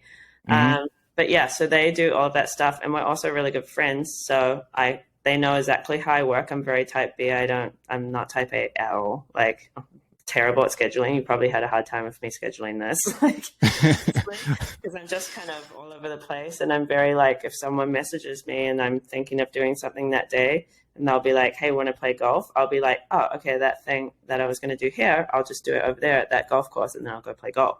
So like I'm very like kind of like go with the flow a little bit, and like I Mm-hmm. know things that I have to get done, but I'll just do them when it works and is convenient and like stuff like that. I won't be like tomorrow at 8 o'clock you have to be at the gym at that time. If I like rest and then something comes up in the morning, then I'll just go to the gym later on or something like that. So like I'm very okay with that life. It's probably why it's kind of worked out for me with all of the trick shot stuff, because there's a lot of times where I would fly internationally and I would find out a day before. So I don't think it's the life for everyone. Like most people I know would like have a panic attack, like if they. So you got notified that they like called you and say, hey, Tanya, we need you to fly to Buenos Aires, or we need you to fly to Paris for a show, or to Scotland. It's you, so, Yeah. and that you got, and okay, when am I leaving? Well, tomorrow. Yeah, so It's been like that. not my agents now, they're way better. But my previous agent, he did that to me one time. I went to an event that ACC event in Reno. Well, I mean, no, I flew into Reno, but the one at Lake Tahoe. So I went to that event, and then I was flying home, had to rush home, and I was trying to get on this one flight because there's only one flight left or whatever, and I had like 3 days until like another event, and then I found out that I wasn't doing that event. That instead, I ended up sleeping in the airport, get home at like 9 or 10 in the morning. And my agent told me he was like, here's your flight details. And I was like, for what? He's like, you're going to Germany. And I was like, when? He's like, tonight. What do you mean? I was like, what do you mean? What do I mean? Like, I was like, you didn't tell me any of this. He's like, I told you. And he was actually just so like, he just, I don't want to like bag him, but like, he even told me I was going there for BMW. So like this is how just off it was. I end up going there. I end up with Mercedes. I'm like, cool, that's freaking awesome. Like whatever. It worked. It was off. I ended up flying there, and I took a video on my story, and I put like because I had a layover in a weird country. I can't remember what it was, but I put a video, and I just wrote something like, "Where do you think I'm going?" And when I got to the event, everything was fine. Like everything was organized. Mercedes are like so great to work with. Like you don't have to think about a thing when you're there. It's kind of just like, okay, then jump in the car. We've got your stuff already. Now you're just going to be shooting over here. And you just kind of like follow them because they're so organized. And then anyway, it was like the third day or something, I was with them, and one of the guys ends up talking to me, and he basically tells me like, hey, we had a really tough time with your agent. And I was like, oh, what? Why? He's like showing me the email thread, and he's like, this is kind of the conversation. And I was like in shock at some of the stuff that was on the email thread. Mm. But one of the things he said to me, he was like, we didn't even know you were coming until we saw you post that story saying like, where am I going? And we knew that that was your Holy layover. shit. I was like, what do you mean? I was like, why don't you just cancel me then? And like, whatever, like go pick someone else to go. He's like, we watched your social media for so long that we found it really weird, because they were saying a lot of the time your agent is a reflection of you. Mm-hmm. And I don't know if I believe that necessarily, but they were saying that, and they were like, we just couldn't fathom that like you were the same as your agent. Like just the way you present yourself in social media and stuff, they were like, we just didn't see it. And so we kind of decided just to take the risk. Like we felt like if you didn't turn up, then whatever, we'd maneuver and we'd try to figure something else out on the spot. But after watching your social media, they were like, we just didn't think you would do that to us. So we kind of took the leap of faith. And then I'm so glad they did, because now we have a really great relationship. But yeah, that was one of the eye-opening situations that happened for me with my previous agent, which is why I ended up separating from him. Mm-hmm. But I was very grateful that they kept me, and that was probably my quickest turnover to like going internationally. And then I had an event straight after that, so I basically just was home for like nothing, and already committed to going to the Cardinals game. So I didn't sleep that day either. I just basically had a pack bag. I was like, let me half pack it again. And then I just went to Germany. And then it was awesome. So it worked out great, but that's kind of the life. What is the most fulfilling part of what you do?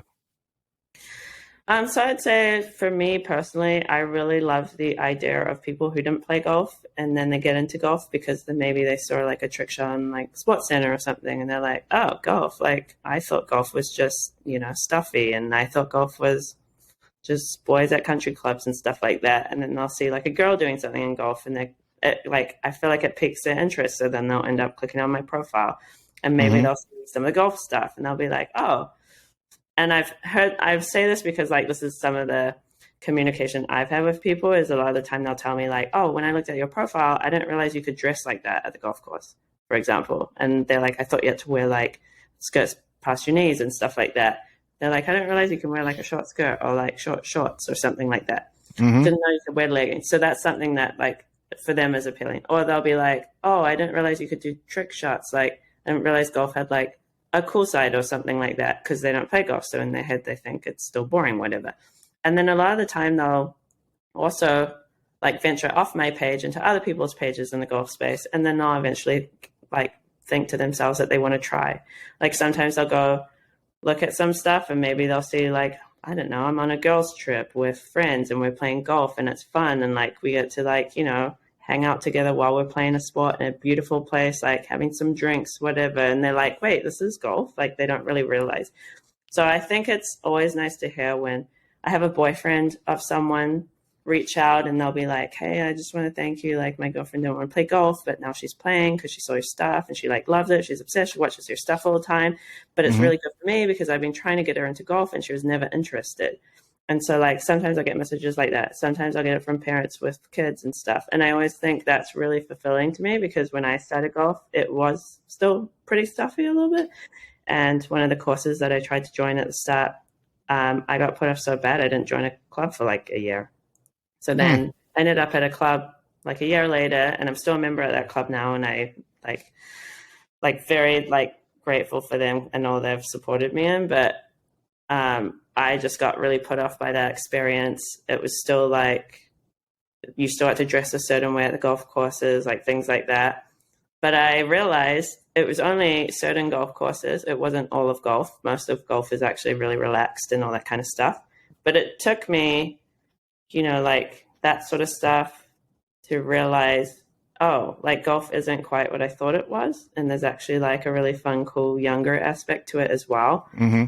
But that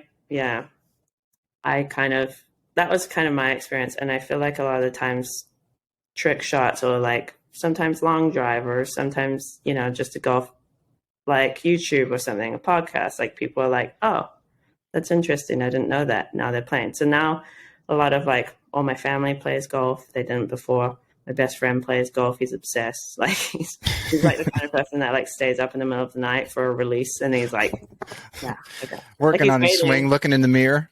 Yeah, absolutely. Or he'll like send me videos now like of him playing nice courses and stuff. And he's like, "This is so nice, it's so fun," and it's like just interesting to see all the people around me now play golf. And before, when I started golf, they were like, "Golf is boring. I don't want to play. I don't want to play."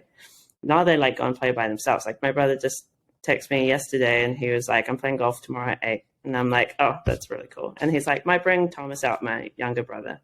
And like, it's cool that they're all like, it's like a normal part of their life, even without me. So I think that sort of stuff, like when you find out that just putting a video out there has made someone want to pick up golf, like that's really, I think that's like, I mean, I guess that's like a big part of the purpose of like a lot of it too.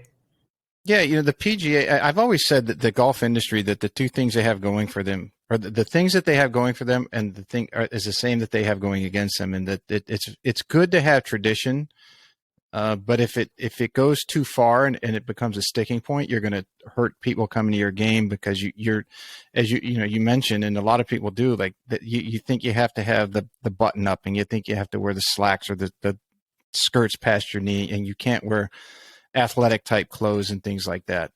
Yeah. I mean, you don't want it to be where there weren't people wearing cutoffs and like guys are wearing sleeveless shirts and just t-shirts and things like that. And then there are courses, I'm sure, in every town that, public courses that allow that, but it is a hip thing. And if maybe the PGA in their grow the game should reach out to someone like you and people who are doing some very cool things and say, hey, what do you think that we should do, instead of just sticking to this traditional model?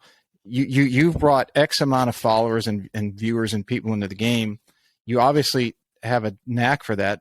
I don't understand why they don't tap into someone like you and say, bring you on board and say, we would like you to help us consult from time to time, or pick your brain, or be on a committee, or whatever it is, to say, we're trying to grow the game. Help us do that. And I think that they're sticking to that too traditional model, and they're not going to someone who's in your position, a trick shot specialist. And even though you are and were a professional golfer, it would only make common sense. But I mean, sometimes the world, as we've seen, doesn't usually revolve around common sense.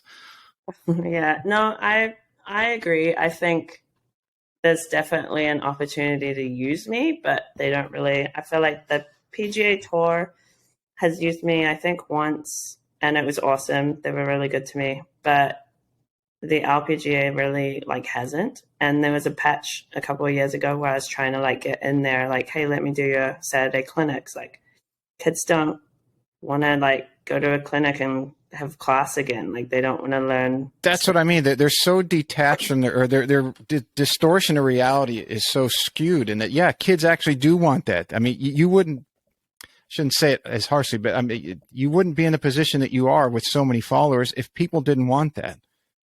Yeah, well, I tried to, and I was like you just said, I also completely love the traditional side of it. I hope it never completely like goes away.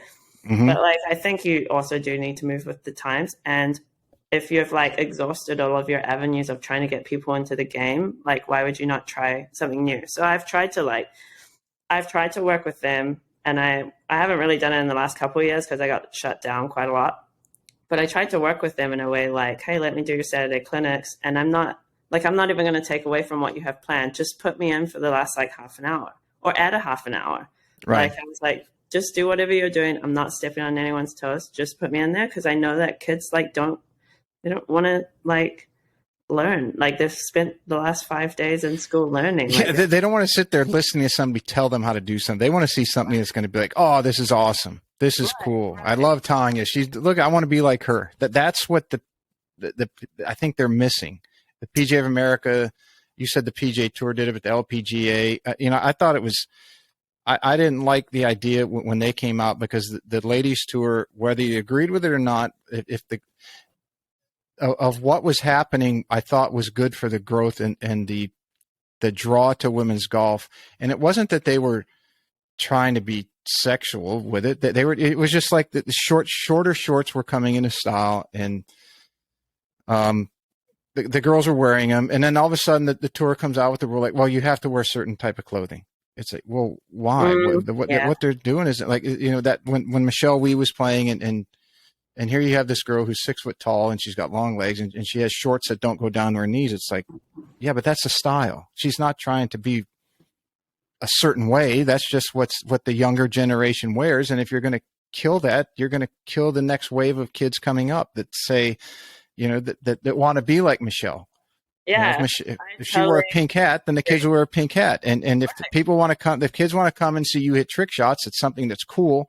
And it's kind of against the grain of them having to listen to their parents or their school teacher, or this or that, then that's what they're going to want to do. And why not utilize that? I don't get it. Yeah, I don't know if they're like trying to stay true to their branding or they're afraid. I just remember like one of the things they said to me is that I was a liability. And so I was like, I don't really understand fully why that was. What a warped sense of. But either way, I was like, listen, this doesn't really benefit me. I'm trying to do this to help because I actually just fully appreciate the game. Like I feel like all the time, like I owe a lot to it and I'm really grateful to it. So I want to find a way to give back. And I wanted to focus on the women because the PGA Tour doesn't need any help. They're fine on their own. They don't need me. They're good to go. But the LPGA, there's so much untapped potential in that space. Even a lot of the players, the players are awesome. They've got great personalities, and they don't even put that out there. They shelter it from everyone. And it's it doesn't make any sense. Right. There's so many ways they could be more, I guess, supportive of the girls and helping them get out there too. Because I feel this is just my opinion too, and I could be wrong, but to me it seems like they almost expect the girls to bring them the stuff, but they should be also bringing attention and good stuff to the girls. So I just think until they change, I don't know, there's a little bit of outdated thinking in there, and I think the world's going to keep adapting and it's going to move on without you. And I think they should try catch up a little and ride the wave as well. But I don't know what they're so afraid of. I don't know if it's they want to stick to their branding and the way that they post commercials and the way that they work with brand partners and stuff like that. It's just, I don't feel like it's changed very much since I was younger. No, not at all. It's doing the same thing and wanting a different result, right? It's insanity, the definition. Yeah, it seems like some of the ads that they have without adding quality of the ad, I would say if you watched an ad that they put out now and then an ad that they put out 20 years ago, it probably looks exactly the same. So I don't know, they've got to add some spice into it. It's just, otherwise you're only going to have the dedicated fans who are already there, and they're going to be there whether you adopt something to help grow that space. But I just think that's definitely a golf space that there's so much they could do with it, and they haven't done it with it. I don't think there's much more you can do with the PGA Tour. The things that they're adding to the PGA Tour now, more money for the top players. It's it's great, but that doesn't change anything for the audience. That doesn't change anything. Everything still remains the same. But the women's game, I wish they would do something like the tournament that they have in Singapore, play it as night golf. Why wouldn't they just be the first to do something like that? Have an LPGA event in the middle of the night. It would also work good for a lot of the girls, time zone wise, and you'd be able to play it straight on TV in the daytime here. So there's just little things that I feel that would sound like such a stretch for them. That would be no, that's really out there. But that would be something exciting. It would be fun to watch one tournament of all the tours that there are at night. And why can't the LPGA be the person to break through to that side? Yeah, it seems like with all this innovation that we have in the world today, it seems like in general things are going backwards because they used to have, the men's tour used to have the tournament at Castle Pines that was a Stableford. I don't think that, and I know they're not there anymore, that they don't have a Stableford tournament. They used to have the JC Penney, which was at Innisbrook, was what the guys and the girls would team together and they would have a week-long tournament. And, now they're talking about that in the President's Cup and doing something like that. It's well, just have it in a regular tour event once or twice a year. Yeah. Do some very interesting things to keep it enjoyable, not the same monotony for 40 some weeks a year that it's like, okay, there's another 4-day tournament. What, geez, why is viewership down? I don't know. Maybe because you've done this for 40 other times this year. Yeah. Why don't the women have like a shootout tournament, like a match Yes. shootout? Why don't there's stuff like that? The girls, I'm assuming that the girls would love to have a match play event. I have said for a long time that there should be a mixed event and not even a team, just an individual stroke play event. And if women have, and I don't know the exact number, it's something where like 20 or 30% less muscle mass than men do, then the LPGA would play, let's say it's 25% for easy math. If the men are playing 7,500 yards on that course, then the women are going to play a course that's 25% shorter. And could you imagine, coming the final day, you've got 4 men and 6 women all in the mix. Do you know how many people would watch that? I mean, half of them are, of course, are going to watch it because they're really excited about what's happening. And you have probably half the people watching that are rooting against one of the genders because they want their tour to win. But No, just something very cool, right? Yeah. That'd be the coolest thing. Watch. Yeah, I would love to watch something like that. That's where I think what Liv is doing with some very out of the box things with the concerts and whether you agree with what they're doing or not, at least they're doing something that's breaking that mold and say, hey, let's try something else. And I think tradition gets in the way sometime. It's great to have it. You don't want to get rid of it and not all, but you got to do something to make it a little different and exciting to get the new wave of people gravitating towards the game. I mean, whether you like Liv or not, I think that it's going to make all the tours better almost. Like, I just think the PGA Tour was just very comfortable. Like, we're the leading tour. No one's going to, like, be able to compete against us. And now they're losing their players and they're like, wait, oh my gosh, we can't just keep them. So we've got to do stuff to keep them. So, like, now it just feels like probably everyone at the end of the day is going to win in this. Like, it's competition. It's exactly what competition does. I don't know if it's healthy competition, but competition generally is healthy. But yes. Yeah, like if you take away like the obvious argument that people always make, like that's just a rabbit hole that could go on forever. But if you take away that and you just focus on like how it's like helping golf, I do think at the end of the day it's going to help, and it's probably going to make the PGA Tour better to watch. I think that I remember watching a tournament on the PGA Tour recently, and the amount of ads that they have, it's crazy. Like it's gotten kind of out of control. And like a lot of the time they'll only play like the leading group or the featured groups. You don't even get to see half, probably like 70% of the players hit a shot. But now that Liv's like putting stuff out there and you're seeing every single player in the field hit a shot, there's no ads right now. Like, and maybe eventually they'll get ads. I don't believe that they'll ever have as many ads as the PGA Tour.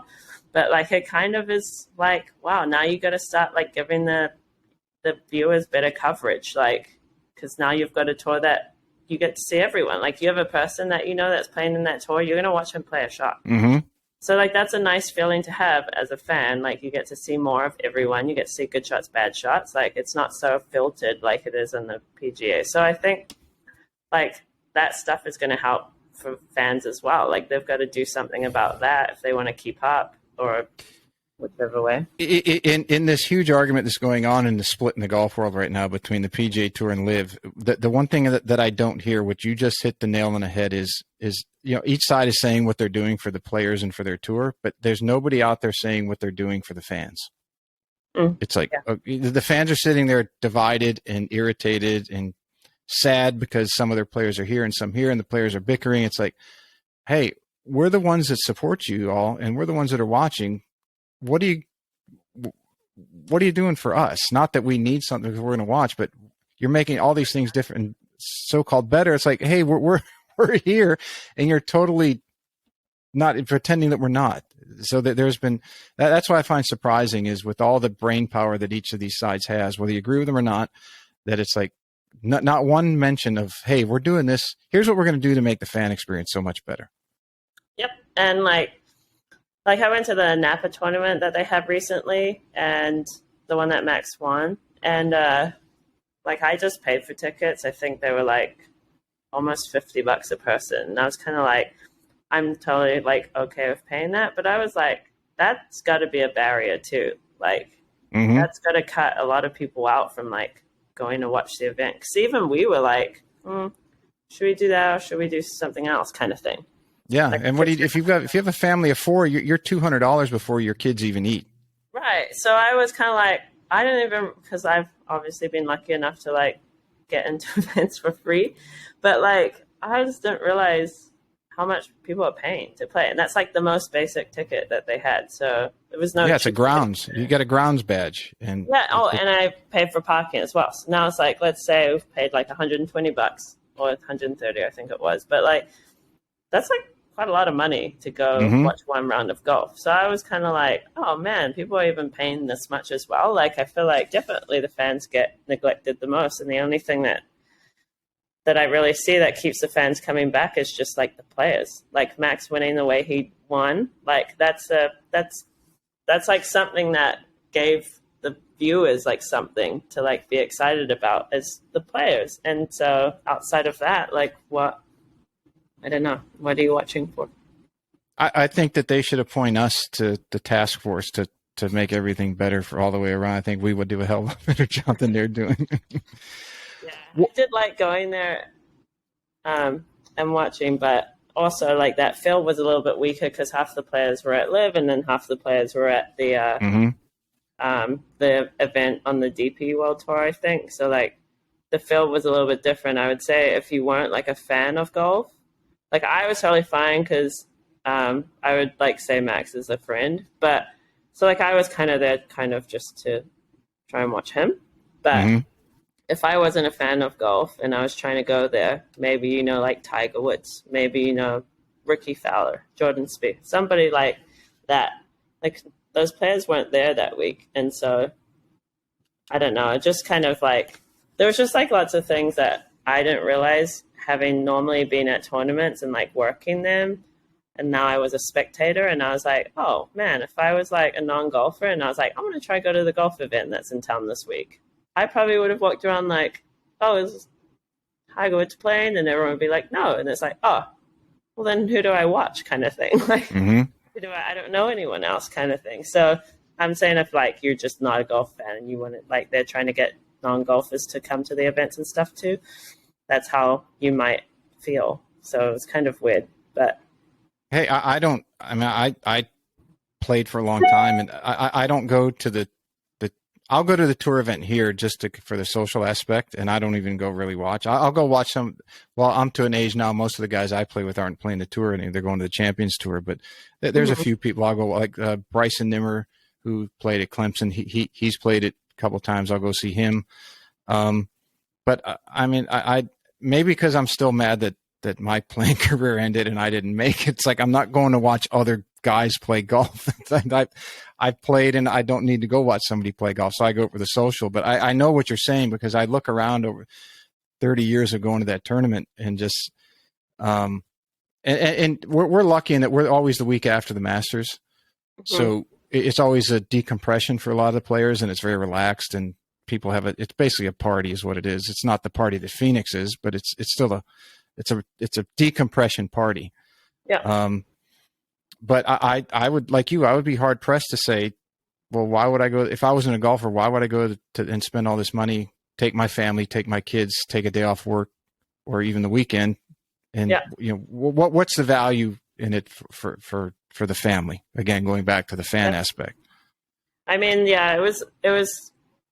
I guess it was like if I had to pick why I was there, I would say one, Napa's pretty, and two, I would say probably if you weren't a golfer and you weren't that interested in the golf, there was probably just hanging out with your friends and drinking. There wasn't a crazy amount of, and like being able to drink outside in a nice area and stuff like that. So that probably, but other than that, like there wasn't a whole lot that was like aimed towards people who don't golf. And I don't know if like they do that intentionally because it's really is just golf fans that go to the PGA Tour events, but I was kind of like, it would be hard to if you were new to golf and you were like, let me just go to the event that's in town, like, and then you went there. I don't know if the players would if the fans would walk away and be like, oh yeah, let's go to it next year, or let's try go to another one. I would say waste management, definitely. If you go to that once, you're probably like, cool, I want to Yeah, go to that everybody wants to go to that one. yeah, but that experience, I was just kind of like, I just feel like there's some stuff missing, and I don't know what that would be, but Well, you know, Augusta National is 2.5 hours from here. So, and being in the PGA of America, I as a coach, I still get in because of my membership with the PGA of America. mm-hmm. And I have not, to this day, in 30 years of being in this area, have not gone to the official rounds 1 through 4. I've always gone to the practice rounds because it is so much laid back, and I don't want to sit there and fight 6 to 10 people deep to go see even Tiger or Phil or Ricky or Rory, fill in the blank, and fight those crowds when I can go at the practice round. They're a little less restricted.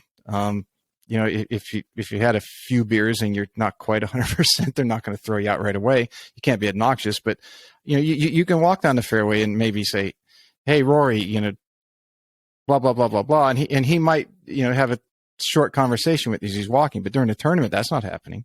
I just have no desire to go do something like that. True. I tell people the same thing with the waste management. I'm like, they're always like, what day should you go? And if they're new to it, I'm like, you probably should do a weekend day just to see like what that feels like. But I was like, I would probably go the Pro-Am day, like the Wednesday, because I was like, you get to see celebrities. It's way more relaxed. You don't have to wait in line for like drinks and stuff like that. So you'll get like 2 experiences, like one kind of chill, like a little bit less crazy, and then one that's like you're right in amongst everything and it's exciting and like the tournament's happening and stuff.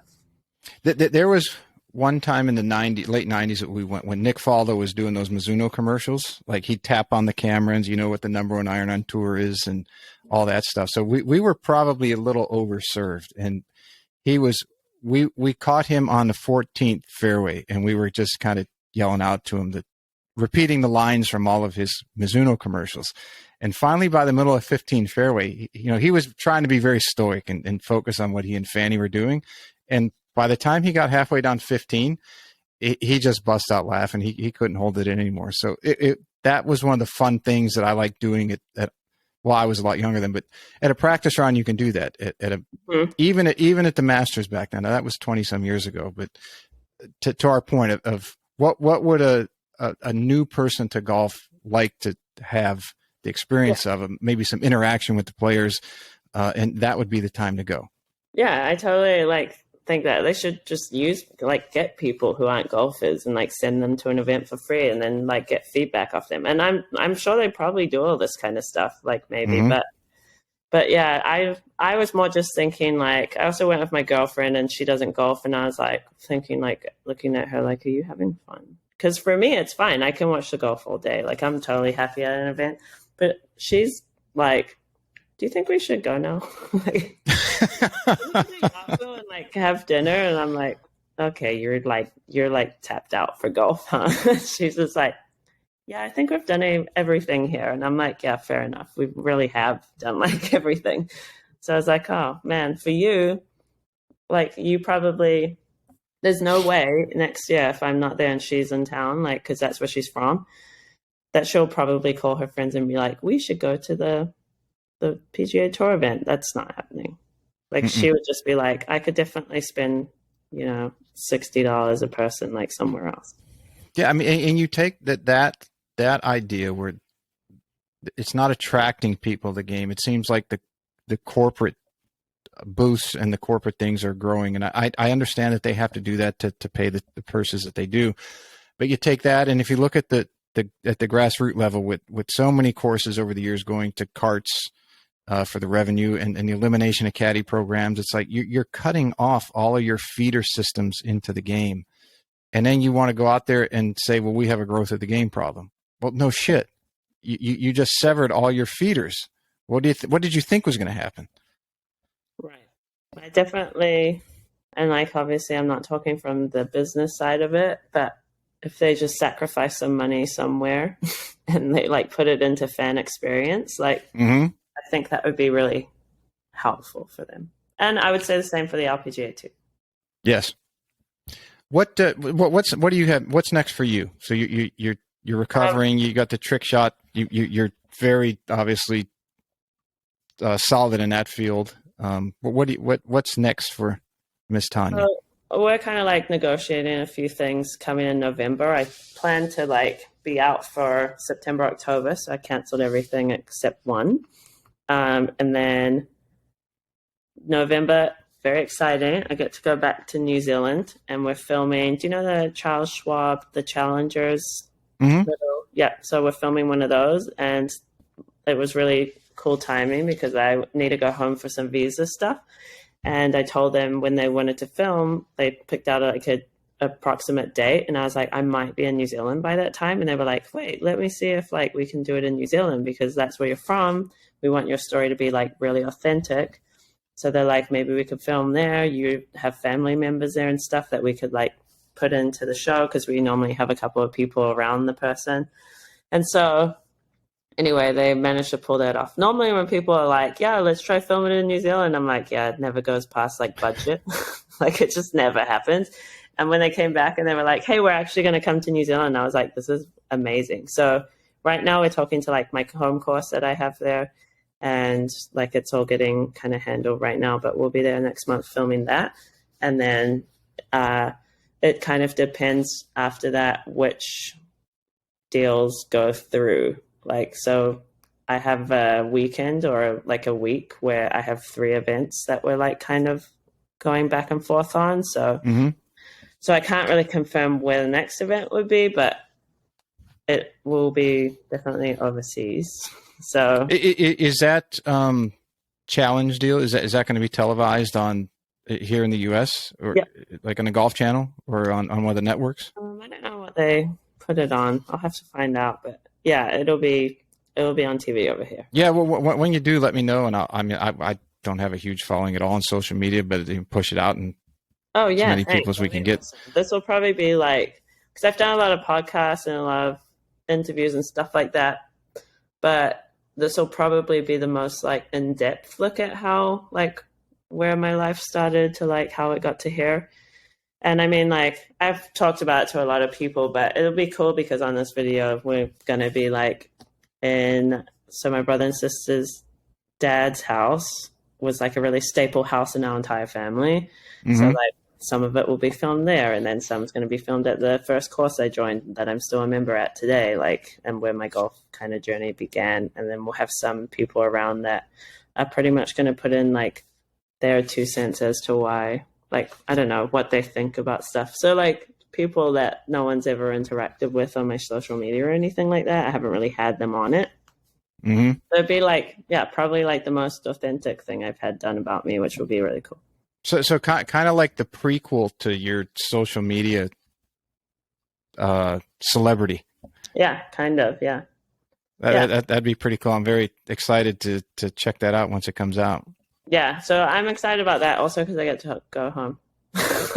That's always a fun thing. Yeah, anytime I get to go back to New Zealand, I'm like, yes.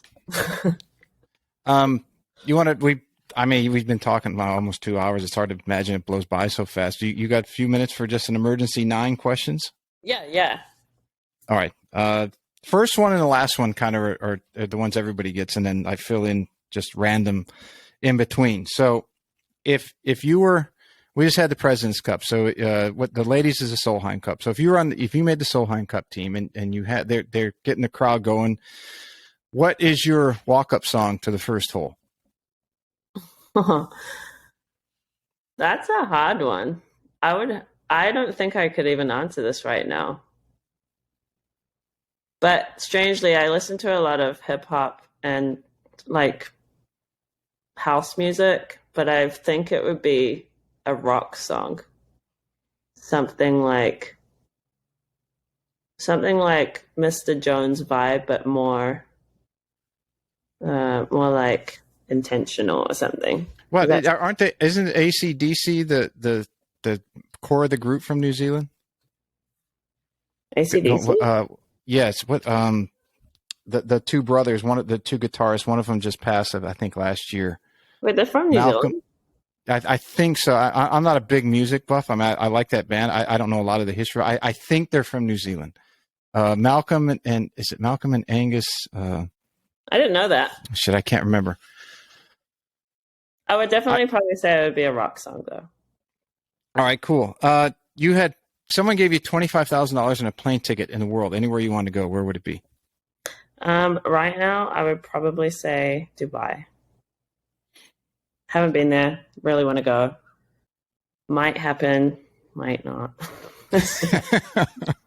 So I would say Dubai. It just looks crazy. Or I'd say somewhere like Egypt, maybe. Yeah, I'd love to go to the pyramids. I've read a lot about things about those, and that's on my bucket list. Yeah, that would be so interesting. I've also seen like places in Jordan that look really beautiful. And just like kind of just like really different from anywhere I've been. Like my mom's from the Cook Islands. She was born there, raised there, like her family's there. And it's so beautiful there. So like I feel like I've kind of been to a lot of places where you get like the beach palm tree kind of like the clear water experience stuff. So I probably wouldn't pick somewhere like that because I've already like experienced that. So with that being said, I would, if it wasn't somewhere out those ways, I would probably say like Iceland. Complete opposite.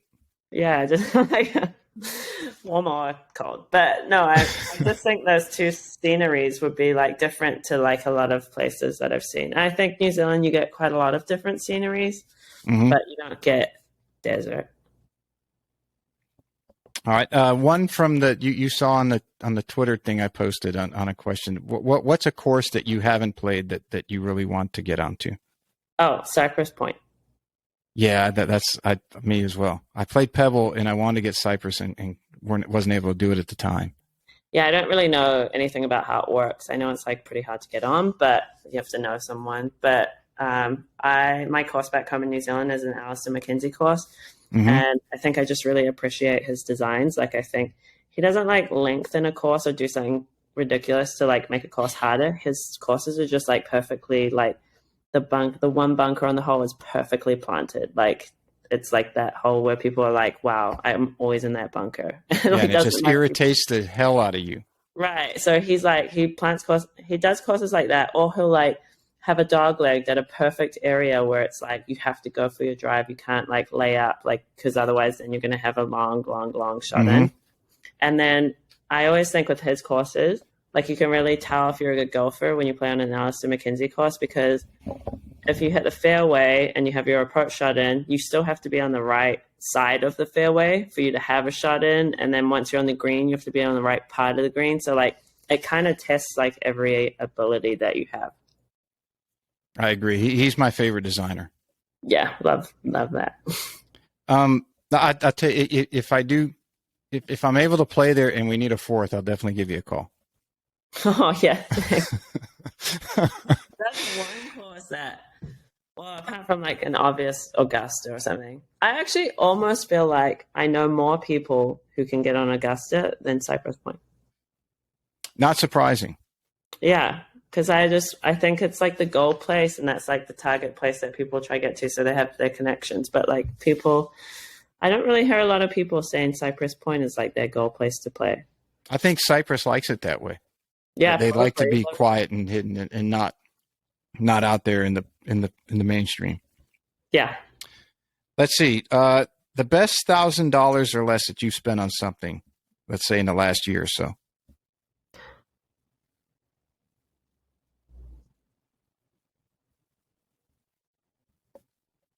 These are like really good questions. I'm trying to think of the last time I bought something. I don't know what I've bought recently. I guess I wouldn't say.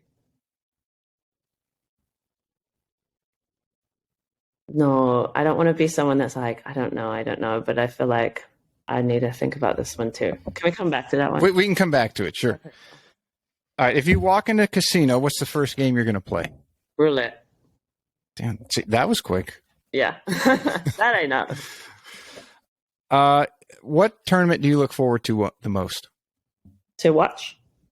Yes, any tournament, any tour, anywhere in the world. Honestly, I would say for me personally, I would say waste management, but not necessarily to watch just because I live here and it's here and I normally work it and it's normally like a really fun event to work. Mm-hmm. And then just playing, I just have to say the Masters. Oh, I really like the Open as well. I like the Those are, different. well, those are three good ones. I mean, everybody's waste management. That's like on every golfer, beginning or veterans thing to say, I'd love to go to that, just to go to the par three and the stadium hole, so to speak. Yeah, just the tradition. Oh, the Masters tradition. And then I like the Open because I just feel like it's like always at some course that reminds you of like the traditional side of golf. And I think Mm-hmm. they like kind of keep it that way over there. I always think it's really nice.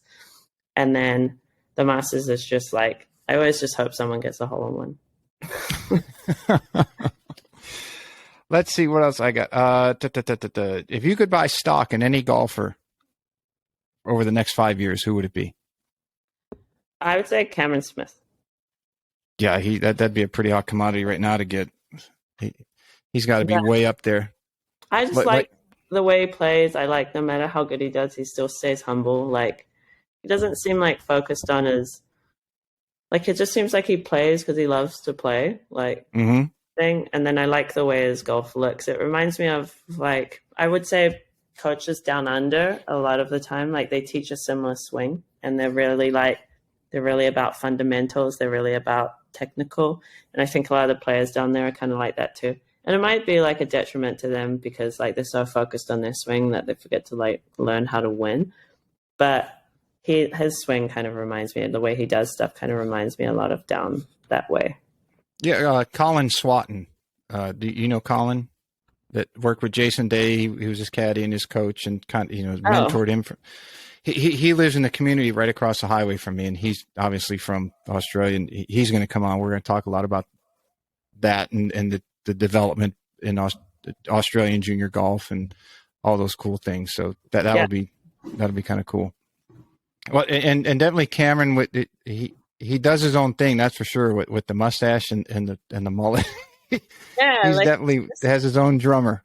but I also love that when you see interviews about him and stuff, he's just like, I just love fishing. Right. He's just like such a normal, like, in my opinion, like just an Australian guy. Like, he's just like, he has to live here and that's fine. But like, he just likes his home. Like, and as much as everyone's criticized him from going to live, like, having, if his answers are like completely genuine, like having 3 events to look forward to where you get to play at home, like that's a big deal to someone that's Mm-hmm. traveling all the time. Like anytime I get an event and I get to go home to New Zealand, that's the most important thing I get to do that year. So it's like I can imagine like that his response was completely honest, and I just like that he's kind of like that. Like he's like, I could imagine if there was a tour in Australia, he'd be there. Mm-hmm. Let's see. If Hollywood were to make a movie about your life, which they're basically kind of doing in a way, but you're going to star in it. If they called you up and said, "Tanya, we want to do a movie on you," what actress is going to play you?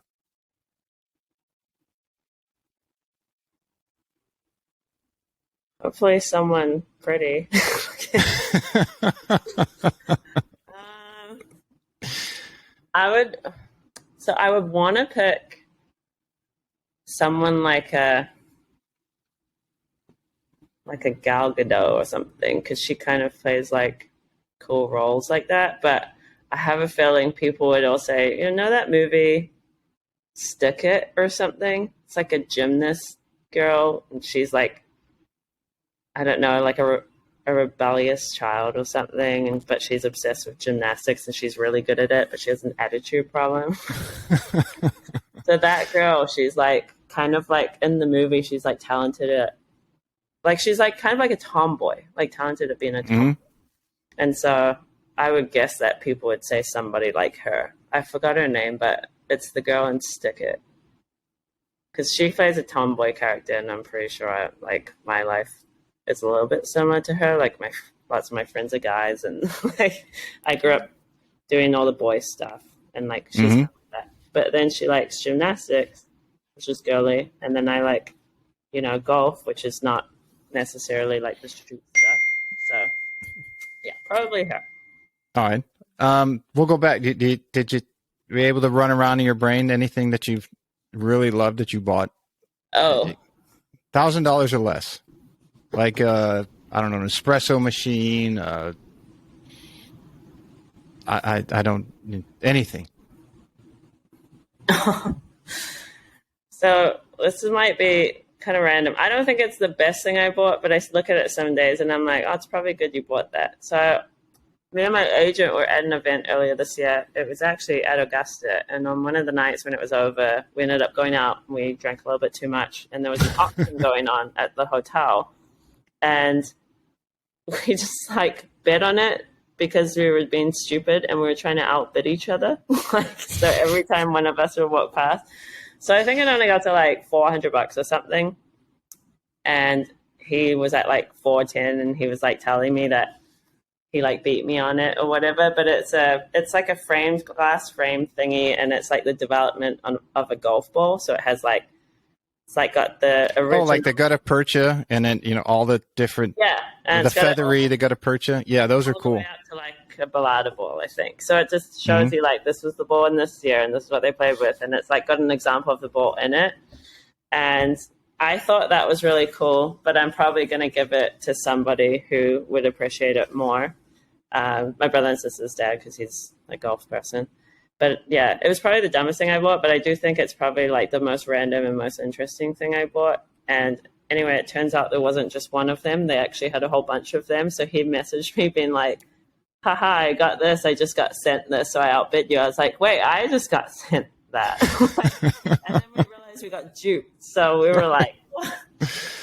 But I think it looks really cool. It's just like, and it's interesting to me. Like, I want to go to that, like that, whatever the golf place is in Orlando or something like that, or Jacksonville. And it's like, oh, the World Golf Village? Yes, like stuff like that's like really interesting to me. Like I went to the Olympic Museum in Switzerland, and that was awesome. And they had the same kind of thing, like medals all the way from the start to the end, exact like models of them. And then like what the McDonald's packaging looked like from like forever ago all the way up. It's so interesting. That's pretty cool. That's a perfect answer. That's when I came up with that question. It was to find the cool stuff that people that guest on the show buy. And I don't know. I just picked 1,000 or under. I genuinely was like, what the heck have I bought? Because I think I spend most of my money on like travel stuff or like food. Like I haven't really bought like a whole bunch of stuff. And then I'm like so lucky I get sent like most of my golf stuff. That's a pretty good deal. Yeah. So like I didn't have to buy that, which thank God, because I would like the amount of clubs that I have to go through sometimes, like my expenses would be higher than astronomical. Yeah. Last one. In your opinion, who's the greatest of all time? Anybody? Any man, ladies tour, men's tour, any player throughout history, who, in your opinion, who's the best ever? I don't want to answer cliche, but I have to say Tiger, just because remember how there was that whole patch when he won the Masters and people were like writing on social media, like the Tiger effect. I remember reading this one person's thing, and it was like a girl who didn't even golf, and she was talking about, like, she was like, I didn't know what the Tiger effect was until this happened. And she was like, I'm a waitress or a bartender or something. And she's like, my average tips that I make per week are like, it was something like $700 or something like that. And she's like, I made it was like $4,700 in one night. And it was because everyone was like at our bar, like everyone was excited. Everyone was like, whatever, Tiger won, then people went crazy. And then like, she was like, I made $4,700 in one night at a bar. And she's it's like, crazy, isn't it? Yeah. And she was like, and I just think like Tiger's just done so much, and he's gone, like, I'm sure it wasn't easy, like, to be him, like growing up in this type of space and whatever. And he just like kind of just shut everyone up, like everything that he set out to do, he did. And I think it's incredible as well with the injuries he's had and stuff to like come back after an injury and like not really even be playing that great and then win the Masters out of the blue, like win the Tour Championship. He's just like, he just seems like one of those athletes that you're like, anything that you think is ridiculous, like he probably can do. And like I always think it always takes like an athlete to reach a certain level before everybody else realizes, oh, that level can be reached. And then everyone slowly rises to that level. And then the athlete like breaks another barrier. And then everyone's like, oh shit. Like sometimes a lot of people need to see it to believe it can happen kind of thing. And he's just breaking these like unspoken barriers everywhere. So yeah, I would have to say Tiger. I was never like growing up, like I was never like Tiger Woods is my idol kind of thing. It wasn't really like the player that I looked up to or anything. Like, not that I didn't look up to him, but he wasn't like, you know, some people are a Tiger fan. They're like really a Tiger fan. I didn't really have like a person when I was growing up, so it wasn't really like that. But you can't deny, I guess, what he's done for golf. No, it's right up there. I would have to say, you know, with the Arnold Palmer, what Arnie did for golf in his era, Tiger did something very similar in his era. For what he brought to the game and the purses and just the whole thing, the excitement, as you said, the Tiger effect. And that last Masters, I mean, for anybody who missed it and was missing it in golf, because it got kind of boring to some extent. And for that to happen when it did, was just like, I think everybody was happy for him. Even the people who might not have liked Tiger Woods in the day when he was dominating, I think everybody was happy to see him come back from what he did and able to be successful again. That's the story. I mean, that's a great story. As we circle back, we started with a story being what's important, and we're kind of ending on the story of what's important. Yeah, I think I don't know. Sometimes I look at what Tiger's done and I'm like, it's insane. Like, what is he, like 48 or something like that? Like, it's insane how much stuff he's done.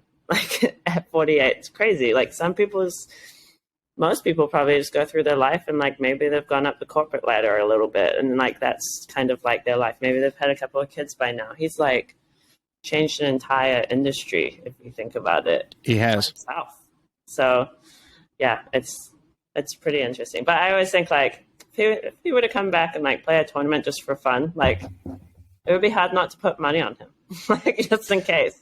That's the thing. I mean, there's certain individuals like that. Him, Tom Brady, Jordan, I mean, even Serena at the U.S. Open this year. I mean, she hadn't been playing. She hadn't been playing very good, and there she is. She's making a little bit of a run, and then everybody was sad to see her, you know, lose. Novak Djokovic, Federer, Nadal. I mean, I'd hate to be in tennis. I mean, could you imagine having to compete against the three of the best tennis players in history all at the same time? But yes, to your point, that there's certain individuals in their sport who just transcend, and no matter what they do or how far behind they are, you're going to watch, because the chances of them doing something unbelievable and coming back and winning again, it's just like, you can't believe it, but you believe it.